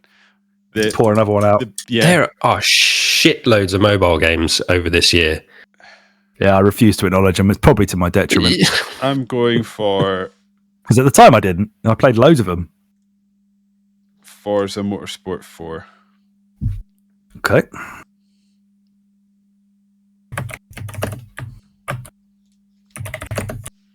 If ever you hear the clicking of my keyboard, it's because I had not paid any attention to the game that's been picked, so I have to type it out instead of just cutting and pasting from my pick list. Control C, Control V. Fine. Yeah, exactly. It's me now, isn't it? Fuck it. Alex, yep. I don't know why I keep saying fuck it before every pick. I'm going to go with Super Mario 3D Land. I missed that entirely. Shit. Yeah. That was on my backups. Lovely game. Really, really good. I remember being very staunchly of the belief that Super Mario 3D Land was better than 3D World for a long time. And is it? I remember liking 3D Land a lot. Like, I always thought it was, like, solid. Was this the one that people sort of shunned a little bit? And I was like, actually, I quite like this. It's a game that is very much too easy until you get to, like, the second level, like, second layer of it where you're trying to unlock Luigi or whatever it is. But it used the 3D in a really, like, some really cool ways. It's like one of the few games that actually made puzzles and gameplay around the stereoscopic 3D, because I guess it was the launch year, so that's when they still gave a shit about it. I remember being so disappointed. I remember Audrey Drake of IGN, and then later Nintendo Treehouse, no idea what she does now. They were talking about the 3DS and the run up to it, and she was talking about, like, this game and other games, and she claimed that in the 3D stuff, you could, like, if there was 3D on the screen, you could look, like, and there was a box, you could, like, look over the box and see down the back of the box. And I was like, oh, that's amazing. How have they done that? And then it came out, it just wasn't like that at all. No, that's not how 3D screens work. Audrey Drake. She catches strays off this pod a lot, but she deserves them. Yeah, every single one of them. Actually, yeah. Yeah, if you look behind the back of your 3DS, you can actually see stuff from the game on your carpet.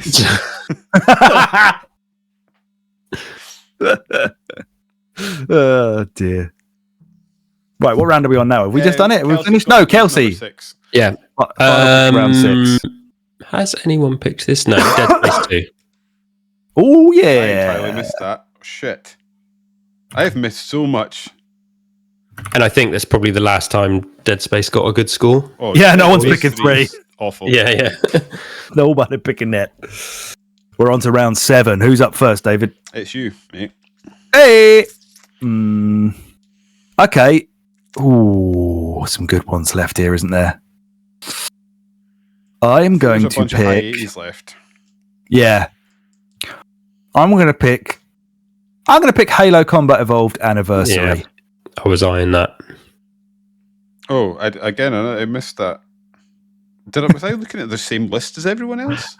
Have you been? You didn't like suddenly accidentally click the wrong year halfway through. What? It's really funny that I've missed loads of these. Like, there's quite often where we're like doing this, and I like missed a bunch of games.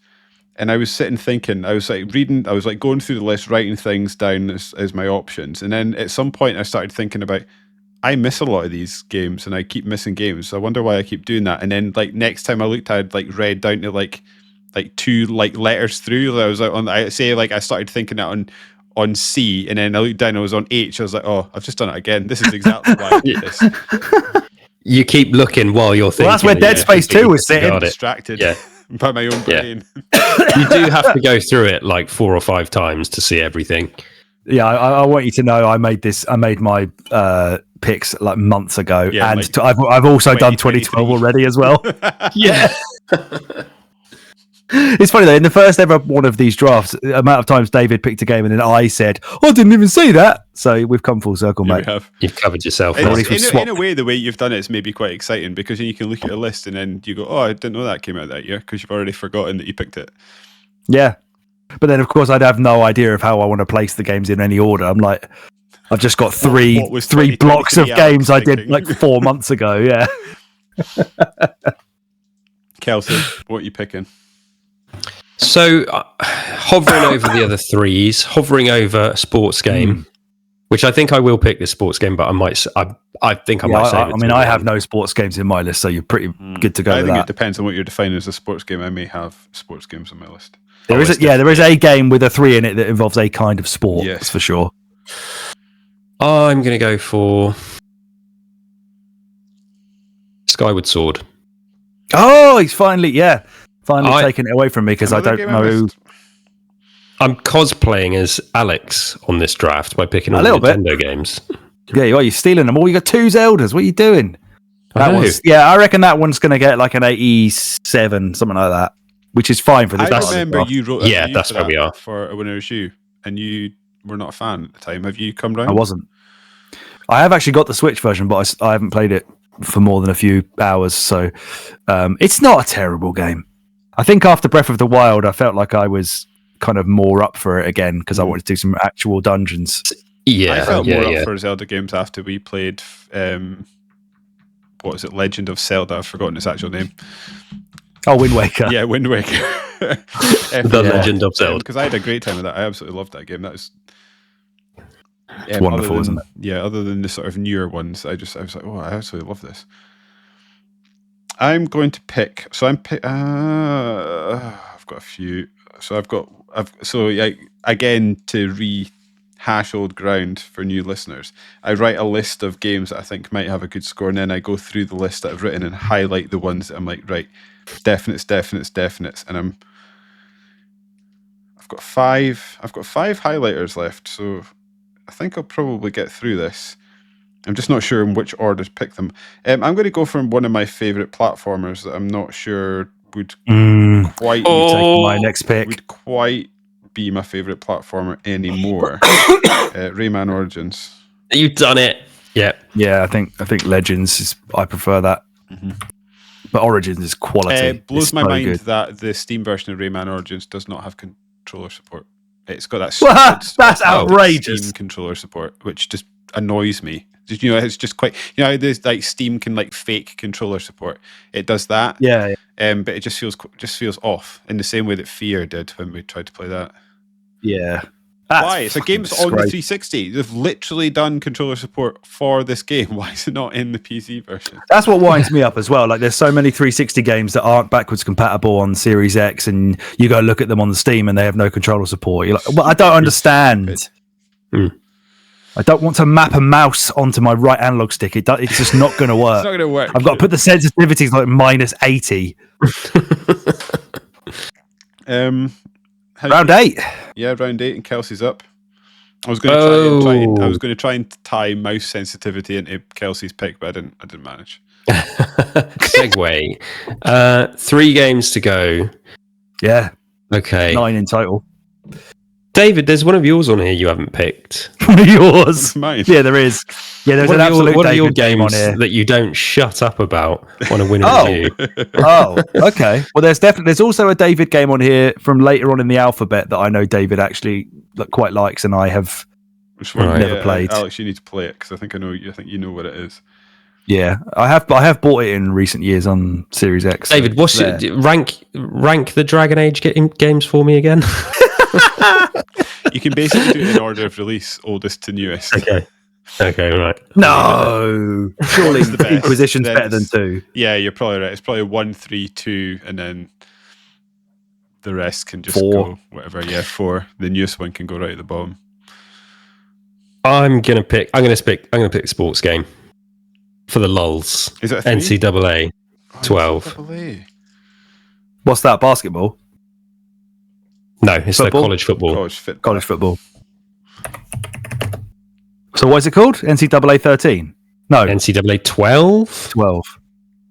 Can you imagine that? Releasing FIFA 13 in 2011? Well, I picked it because I've never played it, but I just know that they have huge followings. The NCAA is this games one are of the very popular. The only reason they stopped making them is because they realised that amateur sports people couldn't be paid.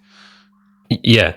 And there was some, but obviously they've recently brought it. Yeah, they've recently brought it back, and it's doing really well again. I think they do get paid a decent amount now, which makes sense. Like in many ways in America, college football is every bit as big, and in some places bigger than the NFL. Yeah, definitely. It's mad. And a lot of the people who are getting scholarships to play those. I wish British universities had equivalents. It's just not a thing, is it? It's weird that it's not a thing. Yeah. Yeah. Who's next? It'd be me. I've now completely given up on trying to keep track because David's got it ready to go. I picked Rayman last time out, didn't I? This is tough. I want to pick this one just because I love it. Witcher 2 Assassins. Yeah, that's the one I was talking about. Yeah. Is it good? I've never played it. It's great. Yeah, it's I great, was in C. certainly by like modern standards, it would be very old school. So in the first 2 Witcher games, you know how like the Witcher's got a silver sword for fighting monsters and a normal sword for fighting. In the first 2 Witcher games, it makes you choose which sword you're pulling out, for example, whereas in The Witcher 3, it just does it automatically. So like you can pull out the wrong sword and fight something, and you do very little damage to this thing, and it will mess you up. And if you don't use your potions properly before a fight, it will you won't win the fight. You've just got to. It felt like that wasn't necessarily the case with 3. No, you could sort of figure, you could sort of scale your way through it. Yeah, it's much more forgiving. You can't do that in 2. It's also not an open world like 3. It's sort of actually similar because I'm playing it just now, Atomfall, and it's like there's open segments that you move between. Yeah. Kind of like the Dragon Age Inquisition again, right? Yeah, good shout. I was in CEX the other day and it was there, and I nearly bought it, but I was like, "Is it going to be too clunky?" I don't know. Yeah, it might be. That's the thing that I would be. I haven't played it since I played it initially when it came out, and back in 2012 or something.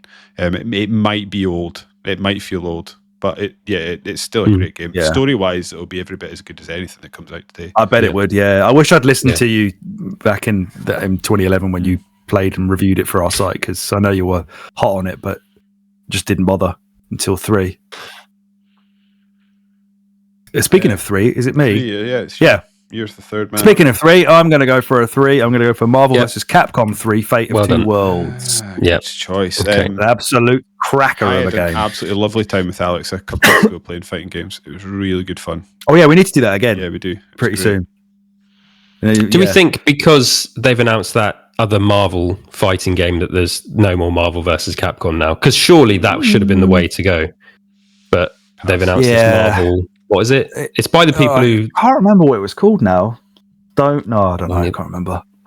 Yeah, I can't remember either. But I saw it, I was like, "Oh, Marvel versus Capcom." That's what I did. And I was like, "Oh, okay. I guess that's never happening again then." Yeah, that's exactly what I did. I was almost sort of skipping through it, like, beat them up. Well, hold on a minute. Yeah. Marvel versus... No, just Marvel. Like with that Invincible game, whatever that show was. Oh, yeah. That Invincible like, this looks kick. Oh, no, it's a fighter. Yeah, I was like that because I was like, Invincible is an absolutely rocking set of graphic novels. And then got a TV show as well, hasn't it? Yeah, and I was like, it's a fighting game. I was like, I mean, that makes sense in terms of like Dragon Ball Z, for example. It makes sense, and that like that's the sort of obvious place you'd go. But I'm just not interested in that. Fighting game I am interested in is that like Mortal Kombat collection that's about to come out. That I think that. Oh really? Well, get prepared for how hard those fuckers are.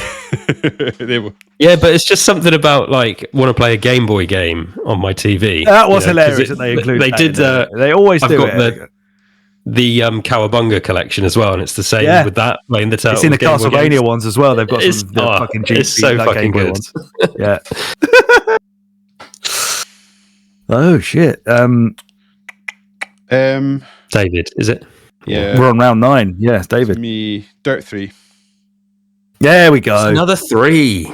There's still like I was talking about earlier. Yeah, you know, of the same mind. Alex. There's like 6 3s left. What the fuck? Why is Dark Souls just come out there? Left.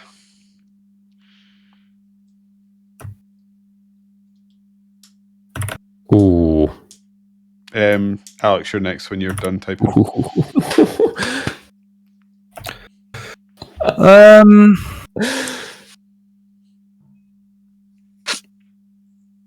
I've got an annoying little tick boring away at the Kelsey, why is he just sitting like because I've just and shaking his head at the screen? I've spotted one at the bottom of my list, and I remembered again. I was like, I was in CX the other day, and I saw the price on the front of this one, and it was fucking expensive, which makes me think it must be good, or that nobody bought it.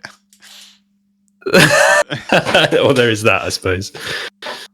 I'm not going to be silly. I want to win. I'm going Saints Row the Third. I think that's a great shout.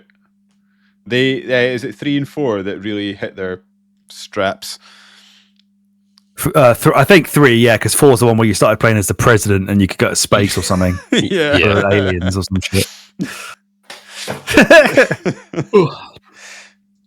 I just find that funny how the Saints Row 1 certainly 1, I think 2, definitely 1. It was like a proper like attempting to emulate GTA. 1 was trying to be serious, gang game, and then they just like, you're the president and you're in space. Yeah, It just like very gradually went fucking nuts. Like Yeah. the second one, you got that one where you had to like spray shit on people from a sewage truck, and you try and get yourself killed in the insurance scam. And then the third one, you're twatting people with dildos, and then the fourth one, you're just the president and there are aliens. I mean, Jim Stephanie Sterling still whips out that dildo, right? I haven't seen they in a long time. Oh, didn't we take a picture with the only booth babes in the entire of Eurogamer for Saints Row the Third as well? Yeah, and it was, what was incredible, nice. Or was that World of Tanks maybe? Anyway, whatever. Oh no, yeah, you're right. She was there. She sucked. She's the one who thought we were disgusting creeps. She was so disgusted by anyone that would like video games. Yet she was working at a video game event. Please. My parents wanted better for me. Yeah, well, it's your fault, though, isn't it? I also remember at that same event, we were playing Zombie U, and I was like, still like trying to chat to the PR man that was like manning the booth, and I just remember him asking him a question about a different game. At some point, he just went, "I don't know," and then just looked in a different direction. I was like, "Oh, okay." he had no idea about that game. That game's something you need help with as well. It's like, mate, look, this is a brand new control system. What the fuck am I doing? And he's like, "Man, I don't know." They must have known that, like, I don't know, the writing was on the wall or something, and he was just like, I can't be asked. No one has invested any time into knowing about this game because the Wii U is fucking dead already before it's arrived. Yeah. I think he did not want to be there because they knew that they were fucked. Highlight of that show, and I've still got it on my wall under the Castlevania poster that you got me, Alex. Signed Xbox 360 inlay of Rage by Tim Willits. Yeah. Love that. Such an unfortunate surname. Yeah. And see, I do sometimes think about that. Wait, both of you and I, when he was signing that, we went up and spoke to him, and we went, we were really surprised. Rages actually seems really good because it demoed really well in that competition. And I just remember, actually, that is such a backhanded compliment. Oh, we thought your game was shit. That's actually fun. And it then turned out that I don't know if it's not that fondly remembered, and I don't know if I ever actually bought it. Maybe I did. It's maybe I think I did. I think you reviewed it for the site. I think you took that on. Oh, maybe. Did I really? Yeah. Where's I'm trying to look for my albums on Facebook. And I feel like it's impossible to find anything. I feel like it was sat in like the 7 territory. There was a lot of popping in that game, if I remember right.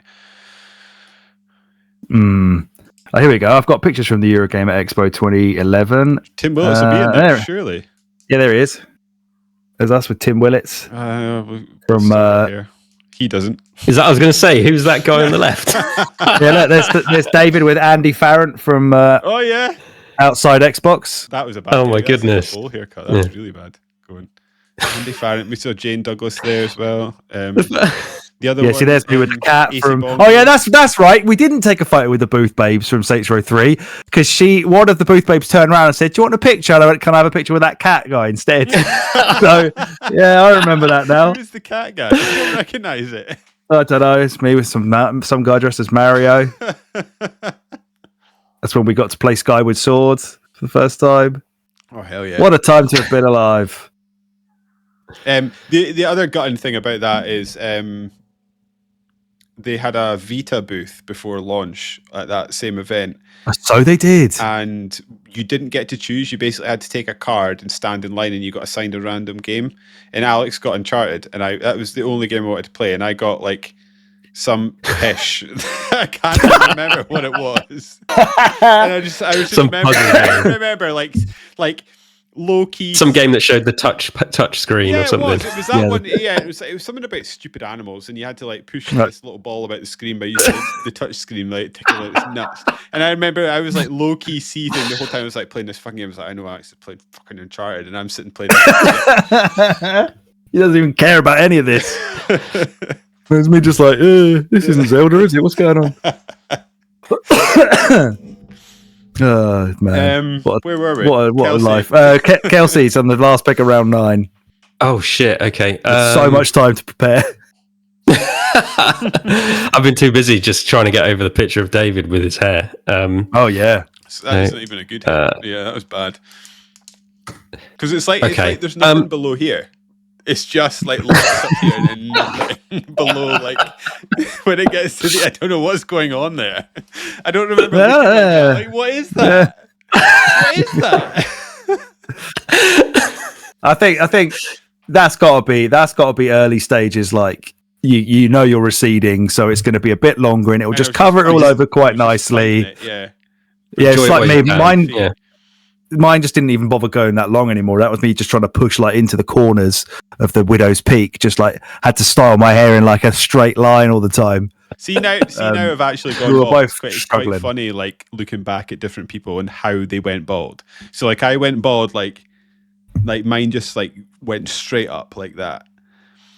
And I've got every time we have a drink, my friend Scott, every time we have a drink and we go out, I always bring it up. I feel sorry for him when I'm sober because he just gets absolutely rinsed by it. But he's still got a full head of hair. However, he is going like equally bald across the whole head. So like he's incredibly thin. Oh, those ones fascinate me. He's got those fascinate hairline, but everything is just getting thinner across the top, like evenly. I've never seen anything like it. I can't take my eyes off it every time I've had a drink. Yeah. That bald style really fascinates me. It eventually just becomes like a spider's web or and then when someone's turning the like straggly and stuff like that. Someone's turning the opacity down on his hair, and it's just slowly dissipating. Mate, you've got to be at least at 75 right now. I can see your background layer. Oh Lord. Oh. I have no such problem. I'm good. You've got a beautiful head. It's definitely receding, but I'm all right. My dad's still got his hair. He's in his 80s, so I'm good. Yeah. Oh, nice. Right, I will pick last of round 9. If any listeners make it to round 9, they're just gonna be like, "What the fuck happened?" Yeah. Well done. Why are they talking about stuff we can't see? By which way you mean our hair? You're correct. You cannot see it. You cannot. Opacity is way up. I'm gonna pick, and this is a guess. Metal Gear Solid HD Collection, and I'm just hoping that everyone was very happy with it. I think that's the definitive way to play those games. So yeah, it is. See it, so can't argue. I didn't. I don't think I did either. Alex, you're first up when you've done typing that. Okay, there's a couple. Right, so I'm gonna show my work in now because you can basically. You guys can have it. I can. You can have it if you want it. So. There's 2 of those games from the...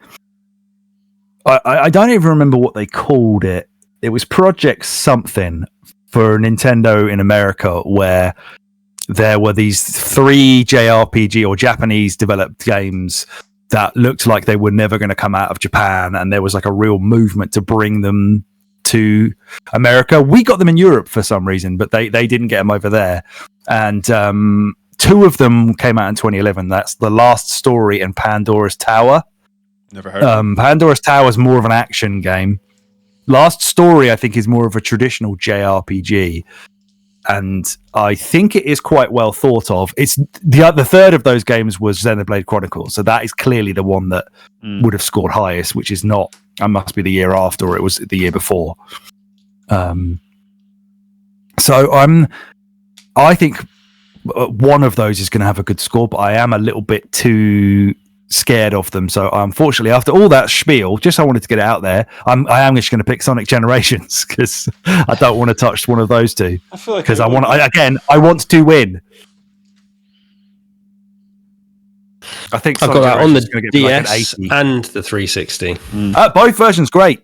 The 3DS version is really good. Do I own that? Yep. You've definitely played it. Oh, that's okay. I play.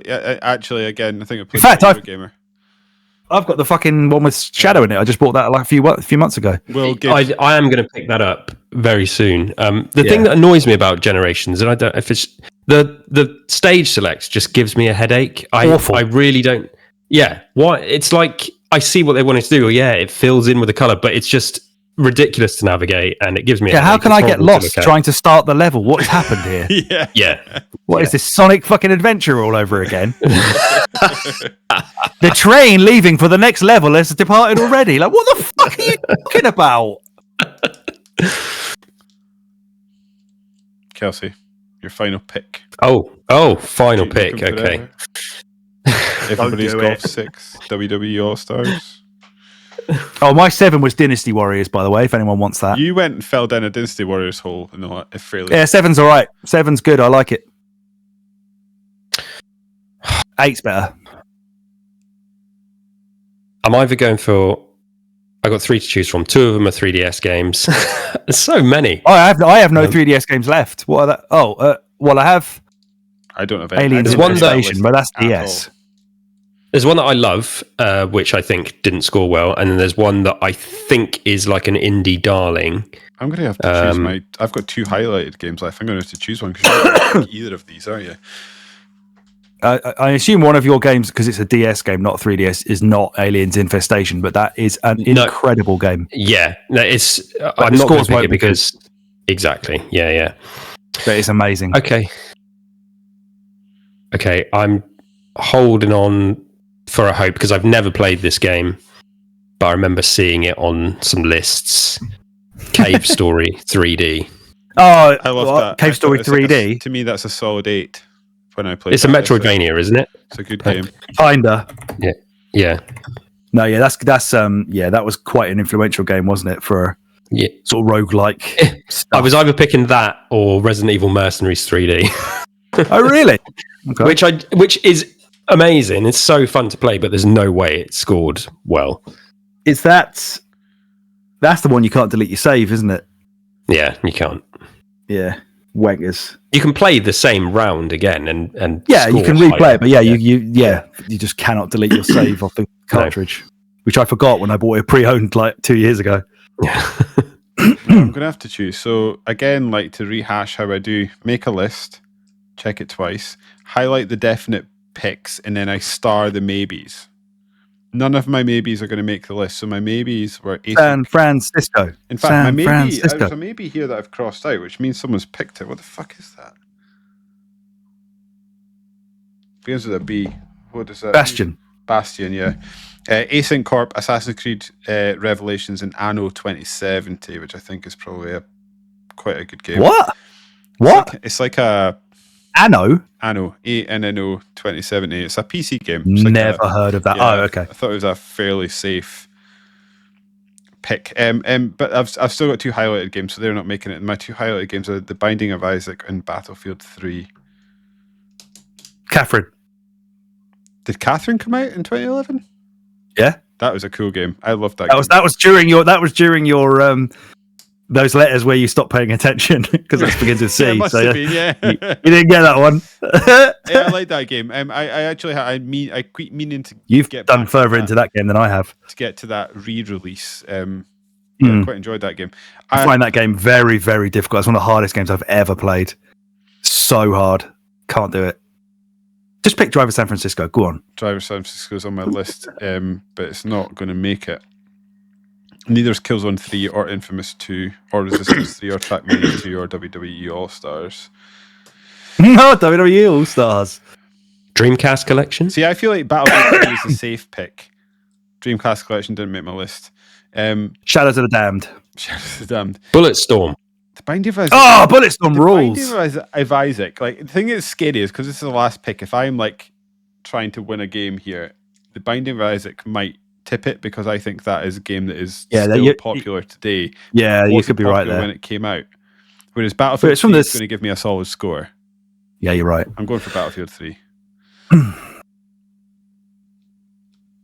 I'm a bit scared of Binding of Isaac. Binding of Isaac might have a rocking score, but it might just be too early in the roguelike journey to get the score it maybe deserves.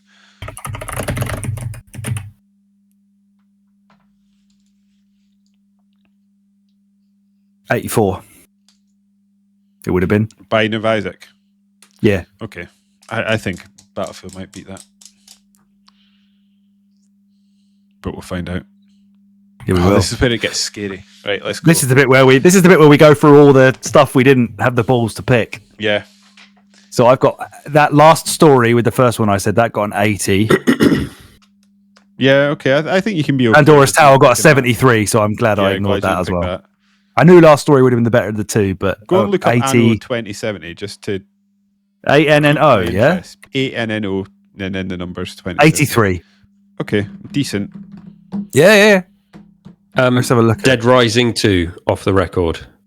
Yeah, I was too scared to put that on my list because I just cannot remember what Dead Rising, how it was received, and I always off the record. Is that the that's the DLC, isn't it? Oh, is it? Yeah, because Dead Rising 2 was 2010, so off the record was a 72. So you were right to ignore it. Okay. Yeah, Dead Rising always scares me because it's a game that I think if I played it, if I was who I am right now when it came out, I would have really liked it. But at the time, I was entirely confused by it and turned off by it. So I think I can't extrapolate the young David from how those games were received.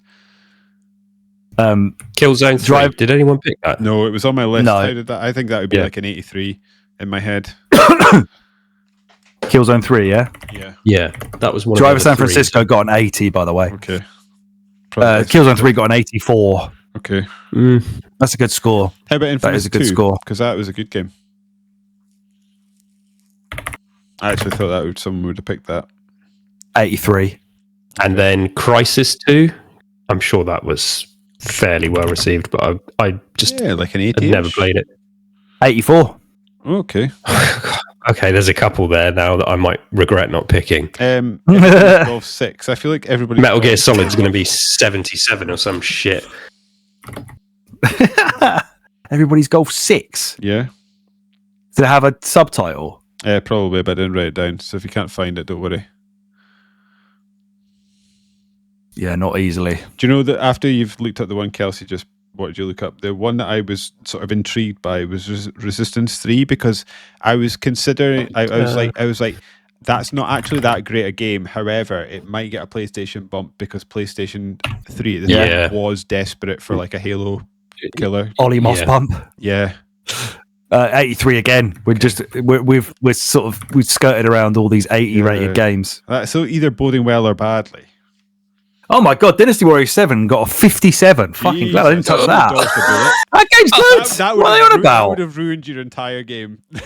Oh, it really would. That'd have been by far the worst score ever. That game's good. I don't know what they're chatting. Right, let's get into... Oh, I just closed Metacritic. What a twat. I haven't finished. I haven't even started. Right. Okay, here we go then. Let's get to the scores. Quite close. Let's do... Well, David's winning, so let's get him up first. He gets the top billing. We'll go with Skyrim. Who's the sort of main event on AEW? Will Ospreay, maybe? Kenny Omega?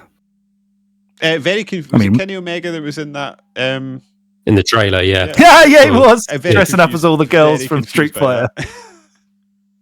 No.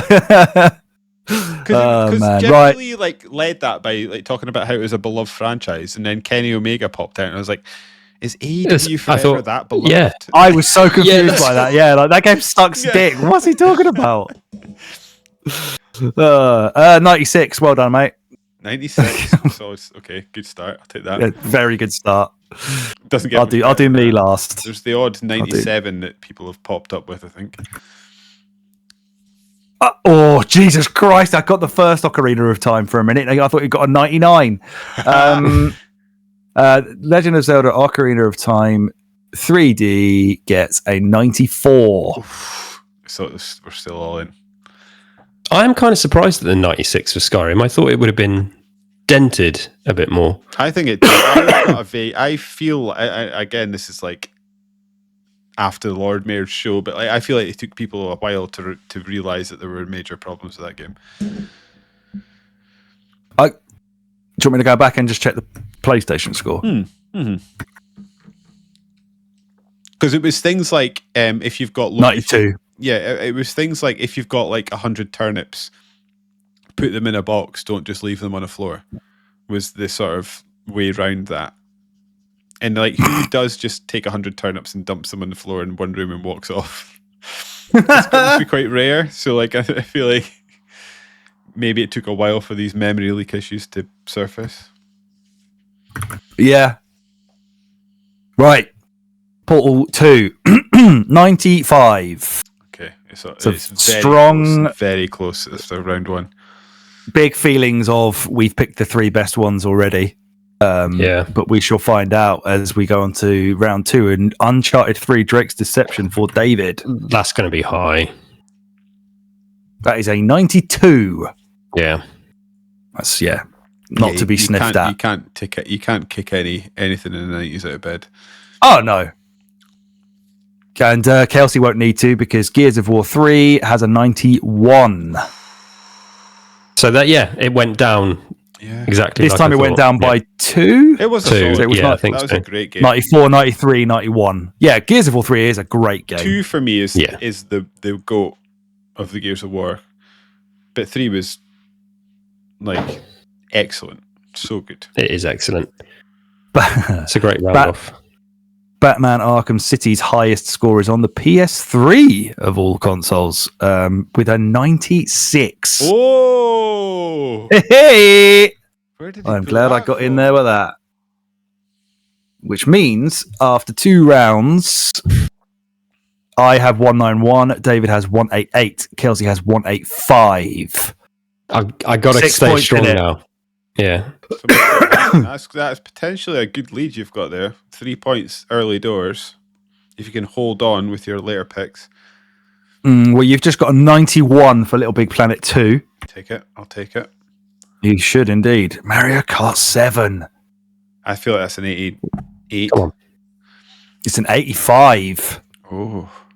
That's I'm surprised by that. Painful. Can't even pretend. It's still a good score. I think all said and done, that's a decent score. Though you're still. I agree. You're still in it. Few games to go. Yeah. All right, just got to make sure I don't have the.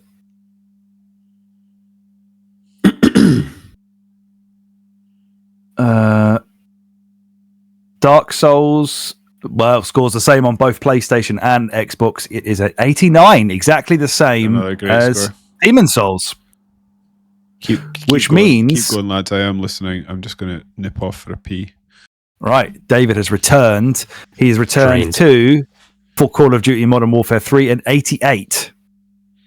There's the first non-90 score for David. But a good... I mean, still great. Still a good. Yeah, I like it. Yeah, I'll take it.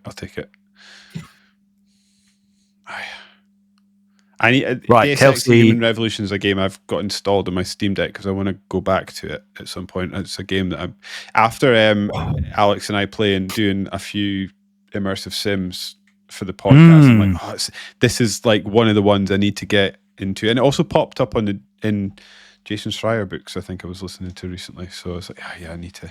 Oh, I finished the Blizzard book, by the way, which I thought was it was really good. It's so easy to forget actually how much money they've made and how many games they've sold, because you just take for granted these like evergreen things like Warcraft and StarCraft and stuff, and it's like they are or were ginormous and did a lot, and it's nice to hear like before it all went to shit and they just milked it for all it was worth, because it did sound like it was people trying really hard. And I liked when they with there was like a StarCraft competitor that they saw at a convention that they shit themselves about, and then went back and started the game from scratch, and then it turned out the competitor was just showing a video and they were faking the game on the monitors or something. Which I love all that shit. But, if they hadn't have thought that, they might not have changed StarCraft to what it was. Yeah, I mean, if you're interested, see if you're either of you are at a loose end for an audiobook, the one that is probably lesser listened to, but actually genuinely good along those sort of lines. Sid Meier's autobiography. Oh, yeah. Really, really good. Yeah, I've definitely give that a go. As long as it's really interesting. Just a guy that genuinely loves games and just wanted to do nothing but make games. He didn't want to do the business side. He wanted to just have fun and make games. he basically has constructed his entire life around that, and it's worth a listen. That's a good one. Okay, no, I've got a couple more on my Audible credits coming in the next couple of months before I cancel the subscription because I'm not paying full price for it. So those two probably will be the ones that get got. Right, Kelsey, I've got some good news for you, mate. The PC score for Deus Ex Human Revolution bumps you into a 90. No way! Well done, Yeah, Kelsey. 89 everywhere else, but the PC pulled it back. Bastion for me. That's got to be good. That is like one of the poster children for Summer of Arcade? The highest score. No, I'm not counting the iOS one. That's just ridiculous. Highest. I'm not counting the PS4 either because that's not the year it came out. So I've got an 86. Not as good as I expected. Does that put David in the lead? Yes, by 1 point, 367 to my 366. Kelsey on 360. Hey, well done, lad. Hey. So this is the round, David, when you went Yes. for a piss. I was like, if I don't win this round, I'm going to be I heard fuming. Yeah, I was absolutely listening. fuming. Well, I got some sour news for you. MLB 11 The Show gets 90. So Fuck's sake. there's that. People love that game, and I don't know why. I don't even like it. Those are great. Those games are really good if Are you they? can put Okay. up with baseball, Okay. for sure. Yeah, the game that triggered that I played. Yeah. It was a great game, LA Noire. It does. The ending triggers me. Triggered the reviewers as they gave it an 89. Oh, good score as well. So Kelsey has not won the round. Kelsey, I think this is actually a shame because look at you've got really solid scores. NBA 2K12 best score for that same on PlayStation and Xbox 360, which is a 90. Kelsey, mate. Fuck's sake. It was by a point. Only by a point though. But just don't deny the American sports games. Apparently, is the way to win, or at least get one extra Well, point. hopefully then, NCAA will come back for me in a minute. But Forza will be solid. Super Mario 3D Land. Come on, It's a shut Nintendo up. game. Let's It'll be get- solid. Yeah. Forza Motorsport 4 gets 91. What did you almost say? I need to get that out of my tongue. Motorsport. Forza Motorsport. Motorsport. Forza Motorboard. Oh dear. Right, you got 91 for that. Shit. Dead I Space was 2. expecting something in the high 80s for that. Let's see This if has Dead got to be Space a 2 gets a 90, better like score than 92. anything else. 91. It's a 90. Well, Straight up if- 9-0. Class game. I mean, we're Not getting as 90s good as into not as round good as Dead 6. Space, but still very, very good. Agreed. 90, Super Mario 90, 3D 90, Land 90. Oh, my God. gets a 90. Oh, for fuck's sake. So David's now 2 points ahead. This is crazy. Just cannot. Kelsey's getting such these good scores are scores. crazy. He's just. Shafted. I mean, he's shafted by an Oh, I 85. think Alex That's so is- I think harsh. Alex is going to take the lead here, though. To be honest. Oh, that'd be nice. Rayman Origins, though. What a classic, legendary game that is. I think 77. 77. 87. Imagine it. Oh, okay. So let's just. Oh, Is there a an second? iOS version? Give him that score. I'm not giving it. There was a good. That was actually all right. That game. There is a Wii score that is high. I just want to see if Oh, it's no. and at 2011 that it came out on the Wii. It is 2011 that it came out on the Wii, so he gets a 92. That's Unbelievable. ridiculous. Yeah, that's ridiculous. Sickening. Fully from expecting not a lot of 87 stores, for that. 13 reviews gives it a 92. But hey, that's the rules. We made them. Yeah. Right, Skyward Swords. Surely that's. I mean, I don't rate it as high as I basically feel like anything else, but it's got to be in the 90s. 89. It's a 93. It's a 93. It's back in there. Done. Why did I ignore it? I let him take it. That brings him back 8 points behind David. And then I've got Halo Combat Evolved Anniversary. This is gonna be like 92, Oh, surely. shit! No, it's an 82. Oh, fuck! I've lost the draft again. Why? 82. That was so good. Halo Combat Evolved Anniversary. Yeah. Why did that Was it like broken or something?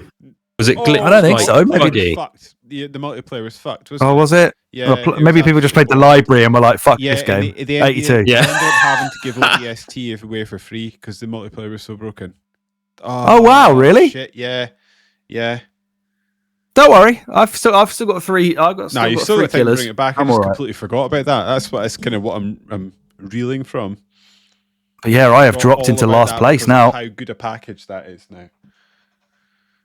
There's a fly flying about. Right. Here, just doing my nut. The Witcher 2, Assassins of High 80. King. 85, 86. 88, my friend. Okay. Great score. Oh my god, it's my lowest That's score. still your joint lowest score. Yeah, Your lowest unbelievable. Right, NCAA football 12. Let's see if it got any higher scores on different platforms. Your two other sports games got 90. If this gets less, I'm gonna... this one gets an 82. See, right, our games got high scores, and remember, neither of our games are EA. That's something to think about. Yeah. You just got burned, Kelsey. You don't mess. Don't mess. Marvel vs. Capcom 3, Fate of Two Worlds. I have no idea what this is going to get. 85 on the This 360. is going to go right down to the wire. Kelsey's still a point ahead of me on 714. Still my 713. And David is ahead by now 15 points. I'm glad 728. I feel like my last two are solid. Yeah, I would say so. They're not going to be pulling up trees, but they're solid, which might be enough. Dirt 3 then for round 9. That gets you an 87. Yep. Now your lowest score, but I mean 87. Come on. I'm stunned by this. Metal Gear Solid HD collection. Come on, Kojima. This has got to be good. There's nothing wrong with this collection. All people were like, we've played it before, it's just shinier graphics. No, they weren't, because it gets you a 90. Oh, okay. There's going to be like 1 point in this. You're now 11 behind Kelsey, David. I feel like this puts a lot of pressure on your Cave Story HD. Yeah, Jesus Christ.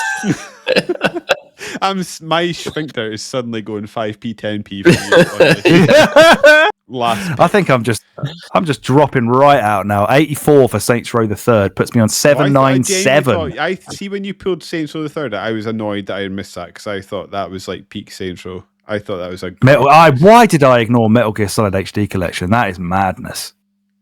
I'm surprised at the 90, to be fair. I was not expecting that high. Yeah, that is. Yeah, for round 9 to get a 90 is insane. Battlefield Watch 3. David do it now. Yeah. Highest score for 85. Battlefield 3 obviously is the PC.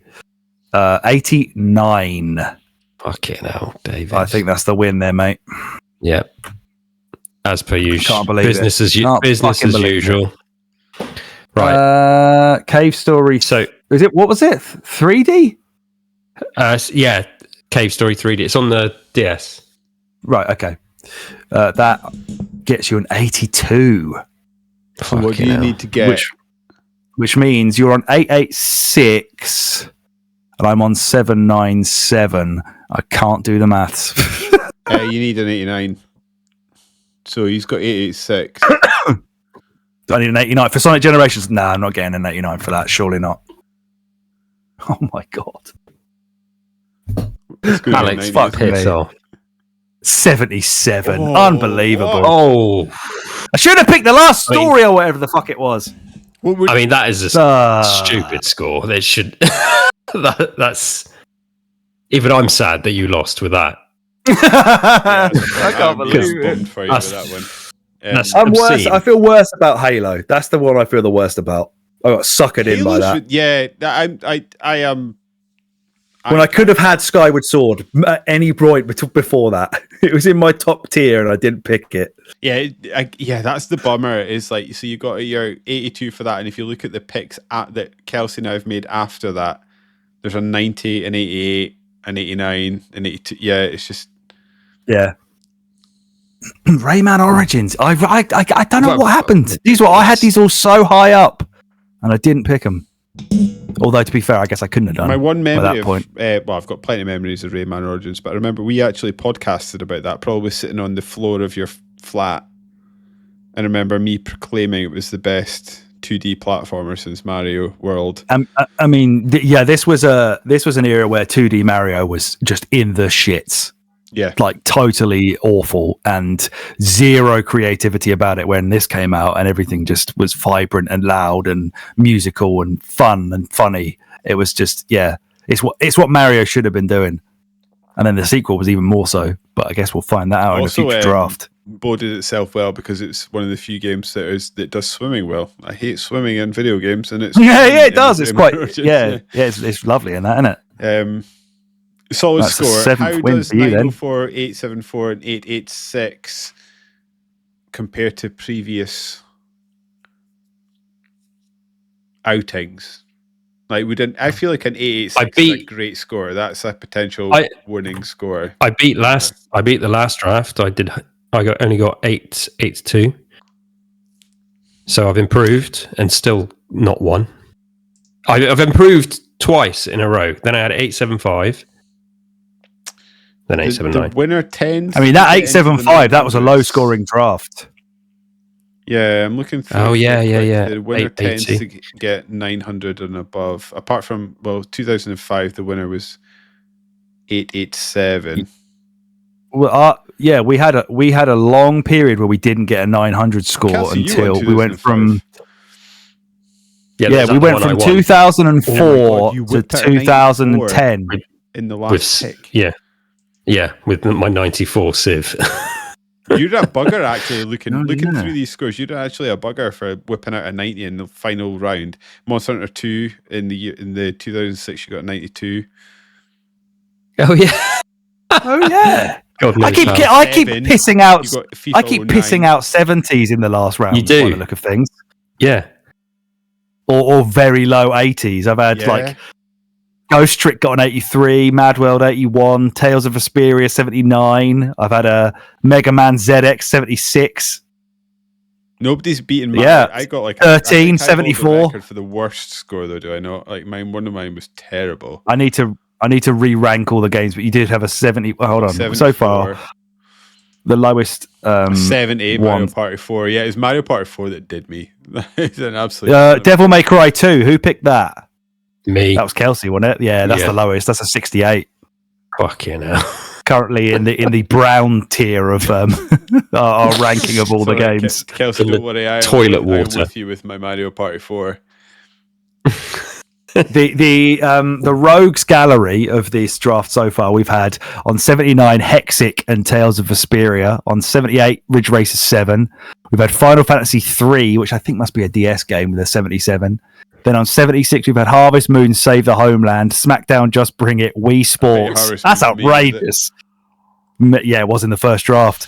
And Mega Man ZX. And then 75s are Theme Park Inc., Yakuza Black and White 2. 74s are The Settlers 4, another first draft pick from David. I'm good at 13 from me. Stinkers, and somebody picked The Getaway with a 72, and then Mario Party 4, with a 70. That is the worst games we've ever had.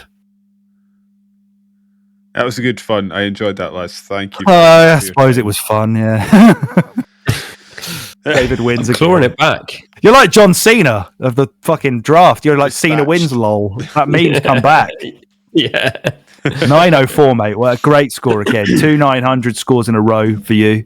I did have a quick scan through, and if you can get into the 900s, that tends to bode well for you in terms of the winning score. That seems to be the sort of the watermark of winners. I mean, you average out at over 90 in every round, but with over a 900 score. So that should surely win every time, unless you someone gets a better 9. I'll be honest, lads. Nobody is more surprised by this odd run than I am. But I'm going to take it, and I'm going to run with it. So you should. Kelsey's got 2 second places in a row, though. You have the league table now. Kelsey's in third place with 21 points. I'm on second place with 22 points. David's miles ahead with 29. So snapping at the heels. If you repeat it next time around, or you beat me next time, then you apart from alphabetical order, you're above me.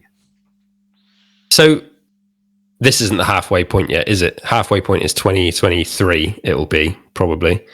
No, I mean, we could always go back to the 90s if we get super desperate. Well, this is the thing. We can't find the scores, can we? Is that the issue? Have to use there's a game rankings archive we could use. So we could switch to a different format for that. Mm-hmm. It's just going to go on forever. Yeah. But no, it was great fun. I love it. I absolutely love it. Yeah, it's such a great way to spend an evening. So honestly, I get such a buzz on the day we're doing a draft. I get so excited for my picks and just getting ready for it throughout the whole day. I get so buzzing. Yeah, it's like you're playing a game with your mates. It's like I'm not going to get any gaming in tonight, but it doesn't matter because I'm playing the draft game with my mates. Yeah, so exactly. Yeah. Don't give a shit about you, Mario Kart world. I'm too busy picking fucking Sonic Generations for some reason. I'm going to be perpetually upset that you've got rubbish internet, Alex, because I could have lived my Switch 2 dreams through you by getting you to stream some Switch 2. You haven't spoken a mad amount of that. You did a little bit of Mario Kart World chat at the start. Well, it's not really much else to talk about. Is that what you've been playing, essentially? There's nothing else to play. I've been playing some fucking idiot shit on there. I've been playing Castlevania Aria of Sorrow and Metroid Zero Mission on the Game Boy Advance Nintendo. I played a bit of Soul Calibur 2 actually on the GameCube thing that they've got on there. So that runs great. Looks great. Great game.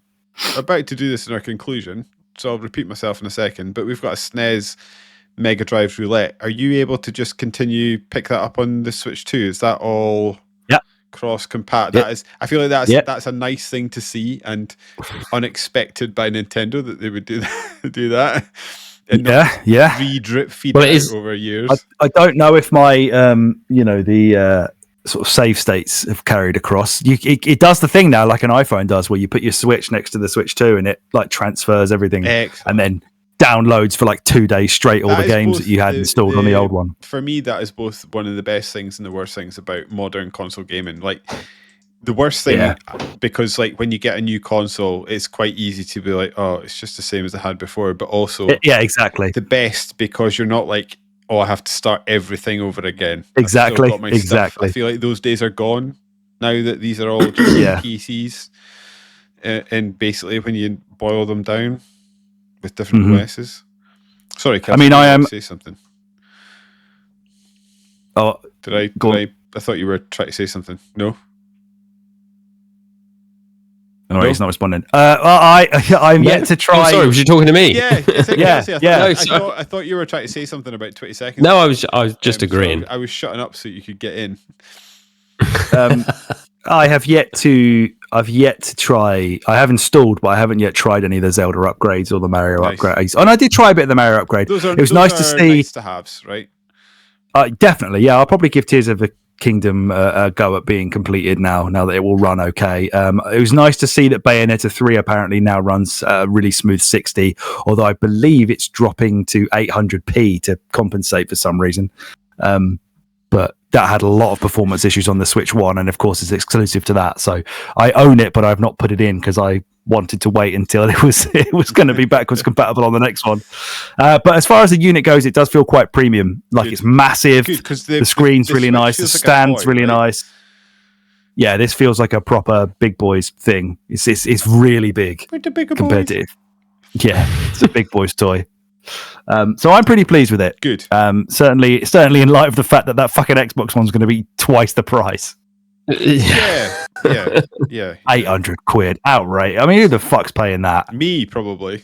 Don't do it. You've got a Steam Deck already. I've got a Steam Deck, so I don't know. I think ultimately. Remember, you cannot play your Xbox games on it. I think well that's also a thing. I think ultimately, like, maybe just where our opinions diverge, and that's just one of these things, is that like part of the reason I haven't got a Switch 2 because I really, really want a Switch 2 is that like I don't want to spend 80 quid in a game. And if I'm sort of working on the sort of general understanding that a Nintendo game is exclusive, which is what I'm going to be which are like admittedly what the games I'm going to be buying on the Switch are going to be Nintendo exclusives. Nintendo don't put their games on sale. So if Nintendo put their games up for sale for 80 quid, I'm going to probably have to pay 80 quid for a game. And I'm kind of not. I'm looking through the Nintendo in my brain archives and thinking like, what Nintendo games I'm willing to pay 80 quid for. I don't think there's any. There's certainly not many. And then when I look at like the outrageous price for the handheld Xbox thing, and I totally agree with you. Like, don't get me wrong, I'm not for 1 minute trying to defend the price of that thing. It's going to be disgusting. It's going to be the price of a mid-range PC. It's going to be the price of a gaming laptop. Yeah, and I look at it, and if that's something I can play for 5 to 7 years with the Game Pass games that are coming out, yeah, you are going to get those at least. Represents better value to me than buying a cheap console and having to buy games for 80 quid, personally. And it's not me having a dig at you in any way. Don't get me wrong. It's just it's probably just a difference of opinion, but that's kind of where I'm coming at from it. So I do agree with you. Outrageous price, but it's an outrageous price that I might stomach. They are both outrageous for different reasons. Yes. I mean, it's just what it is. Yes. Unfortunately, these days, it's crazy that we live in this time where the cheapest time to buy the consoles was 5 years ago. Mm-hmm. And it's just like, how is this happening? It is depressing. It is very, very sad. I would love a Switch 2. I would also love an Xbox handheld. But, I'm neither. I'm on the both sides. Yeah, at the moment, it's just like, the Switch 2, I would like a Switch 2 quite a lot.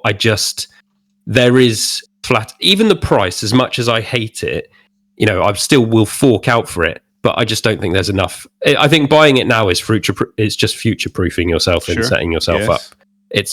If there was 3 other games, I may have dumped 550 quid and got one, but it's like I was going to be buying it for Mario Kart, and I mean, $4.29 for that plus the game means at least I didn't pay 80 quid for Mario Kart. I got something happened with Argos. Something happened with Argos where I managed to get Donkey Kong Bonanza pre-ordered for 55 quid. So far I've done all right. Mm-hmm. That is good, and that bundle thing is. I mean, that pisses me off even more because it's shows shit because I haven't got the game though. It's just a download code. That is the problem with that. Like, it's not. I haven't got the cart. But I suppose, why would they give you the physical one when the physical one also exists? I don't know. I feel like I don't know. I feel like I'm being naive, expecting to try and dodge paying 80 quid for any game. But I suppose if they bring a new 3D Mario out and it's 80 quid, I will pay that. Unfortunately, the thing is if you're like, I have to because you can't. I love it. And where else do I play it? Nowhere. Yeah. That's how they get it. Like, and this comes back to like when you and I met and sort of bonded over video games and things like that. You were the Nintendo lad. Whereas I've got affection for Nintendo games, but I've got no sort of emotional connection to them. I was always like a PlayStation kid or an Xbox guy or a Sega guy growing up. Previously to that, Nintendo was always just something that hovered around in the background. It's something that I like and I love those games. Don't get me wrong, I love them, and it's part of the reason I'll probably continue to rant about it on Blue Sky from now until the day I die. Like, it upsets me that I feel like I'm being priced out of a hobby I have essentially based my life around. Like personality, the person I am. Like, I am a gamer. I am someone who loves games. I am obsessed with games. I love playing everything. And I'm now at the point where I'm really upset that I'm feeling like I'm now being priced out of the thing that makes me, which sounds really stupid. Really stupid. It makes me sound like a total twat. But just as like this is the thing I love, and it's just too expensive now. I'm completely with you. And there's quite a few attitudes going around at the moment. Like, obviously I use Game Pass, and I know both of you do or mostly do, and there's this kind of thing like, no, you shouldn't use Game Pass because you're just renting games and you're not supporting the developers. And it's just like, it's not my job to support the developers at all. And Game Pass, I'm going to support gaming through the entry point that I'm able to, and that is Game Pass at the moment. Unfortunately, if you think that's bad, fine, but there's nothing wrong with renting games. It's not up to me to ensure the developers get paid. I will continue to support the hobby as much as I can. And people like Nintendo and PlayStation are making it very difficult to support the thing I love through their price models. And it's just like, that's the way it is. And I know I'm not alone. And like David said, all of us, we've been priced out of things our entire life. You try and go to a gig these days, and it's just, it's a fucking 150 quid before you've even got there. And it's just, and that's football growing up. Yeah, exactly. Another Exactly. fantastic example. Yeah. Even going to the cinema, it's over a tenner for a ticket now. Yeah. I could buy a Blu-ray easily for that. I'm now circa £1,000 a year for 6 or 7 international rugby games a year. It's fucking hell, insane pricing. That is crazy. And you're not even guaranteed. You're not even guaranteed to enjoy yourself. No, it's not. That's the sport. Yeah, you're not. No, absolutely not. Yeah. Yeah, I mean, I mean, the people who are saying this sort of stuff are the same people who will refuse to pay 80 quid for a game, but will say that you shouldn't support for a Game Pass. But Outer Worlds 2 is 80 quid unless I get it on Game Pass. So why would I not? Why would you not? Yeah. Why would I be an idiot consumer and not and pay 80 quid for something where I could just, even if I didn't have Game Pass, I could subscribe 1 month and play it? Like, it doesn't make sense why you wouldn't use that. Yeah. Absolutely. And I have plenty of actual games. If I ever need to worry about physical stuff, I've got walls full of it. So I've got a bit of all of it. I don't really care. And you know what? Ultimately, at some point, I fully expect I will end up with a Switch 2. Yeah, same. It's just where I'm feeling at the moment with it, and maybe I just need a bit of time. I don't know. We will see. Yeah. I am jealous that you've got one, and I'm jealous and happy for you that you're having a great time with it, because of course you should be, because that's what the point in these machines are. That's why you spend that money on it. So yeah. Don't get me wrong. Like whenever I critique these things, it's not a go at anyone. It's just a sort of my personal observation of it. I suppose I need to get my arse down to your house so that I can actually play one. We can play some Mario. Come on down, mate. Come on down.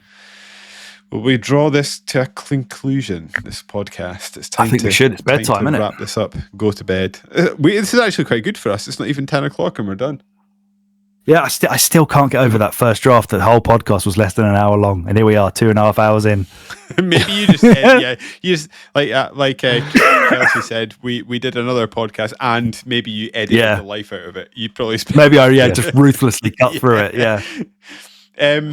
So next up, as we've said before, I believe we've got the SNES Mega Drive Roulette. Part 2. I said, Alex, do you want to give us a rundown of that? Do you want to give us the rules, and then I will tell people what games we'll be playing for that? Are there rules? So I don't think so. We basically just randomly drew with a bit of vetting, if anything ridiculous came up, but we basically just randomly drew 3 Mega Drive and 3 SNES games from Nintendo Switch Online's selection. And David is now going to tell you what those 6 games are. The Mega Drive games that we're going to be playing Space Harrier 2, we're going to be playing Earthworm Jim, and then we're going to be playing Strider. And the SNES games we're going to be playing is F-Zero, Psycho Dream, and Wild Guns. I'm quite excited for a lot of these games. I was Googling today, looking at them, and a lot of them look quite exciting. I'm least excited for F-Zero. Yes. I did say to Alex earlier today on a text that my brain cannot handle I can't see corners coming on early racing games, which is a bit of a problem now. I don't know what's that happening. Mode 7 shit, mate. It's doing your head in. Yeah, and I just go hearing into corners.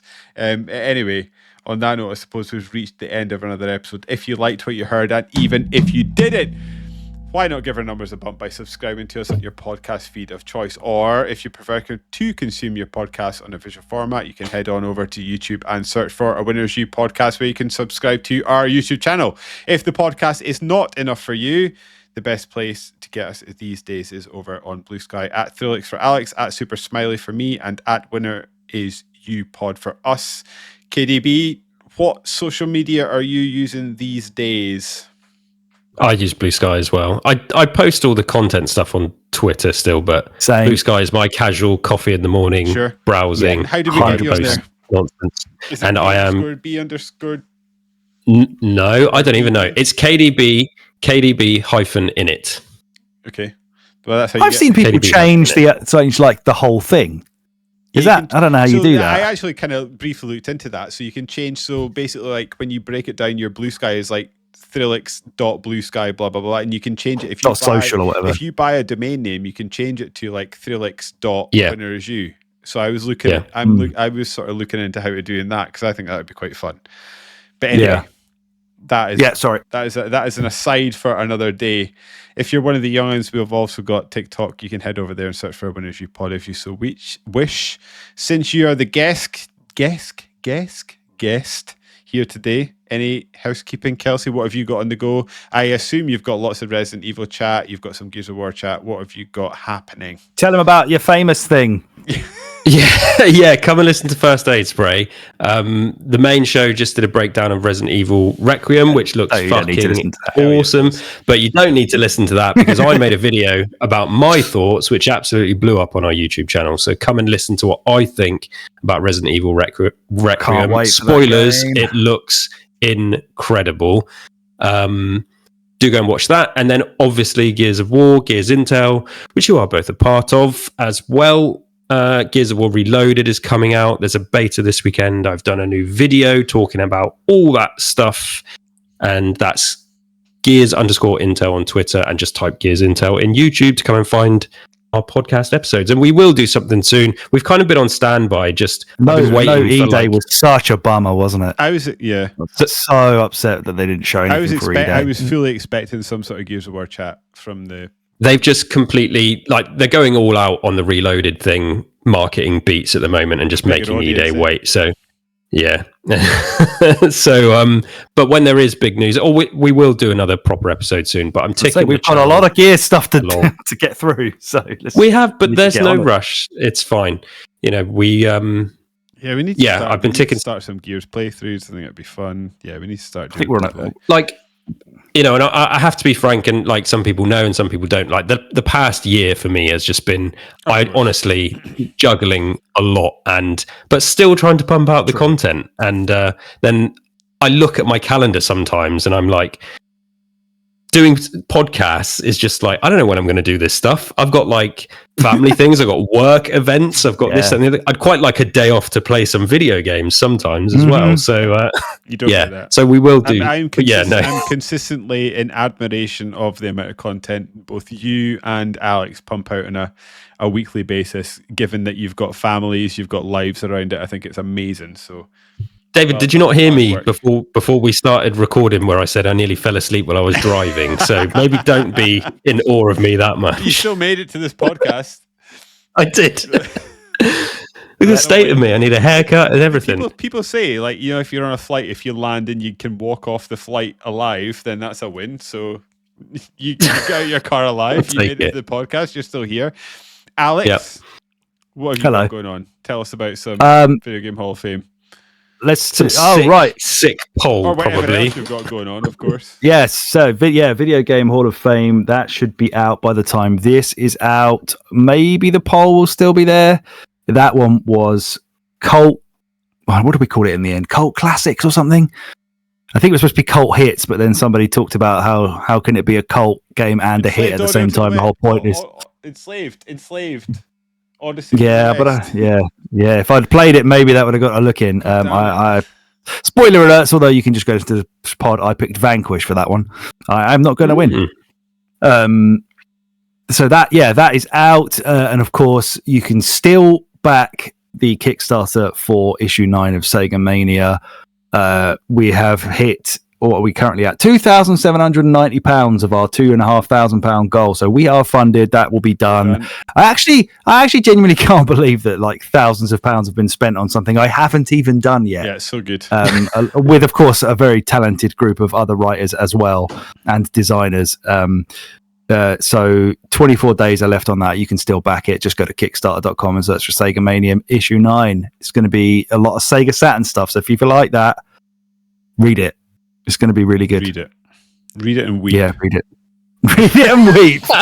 Read it and cry out of your... Usually what I do during the proofing stage. I guess on that bombshell, I've been David, he has been Alex and Kelsey, I suppose, and we have been a winner issue, and I'm out. Keep gaming. Peace. We did it. We did it.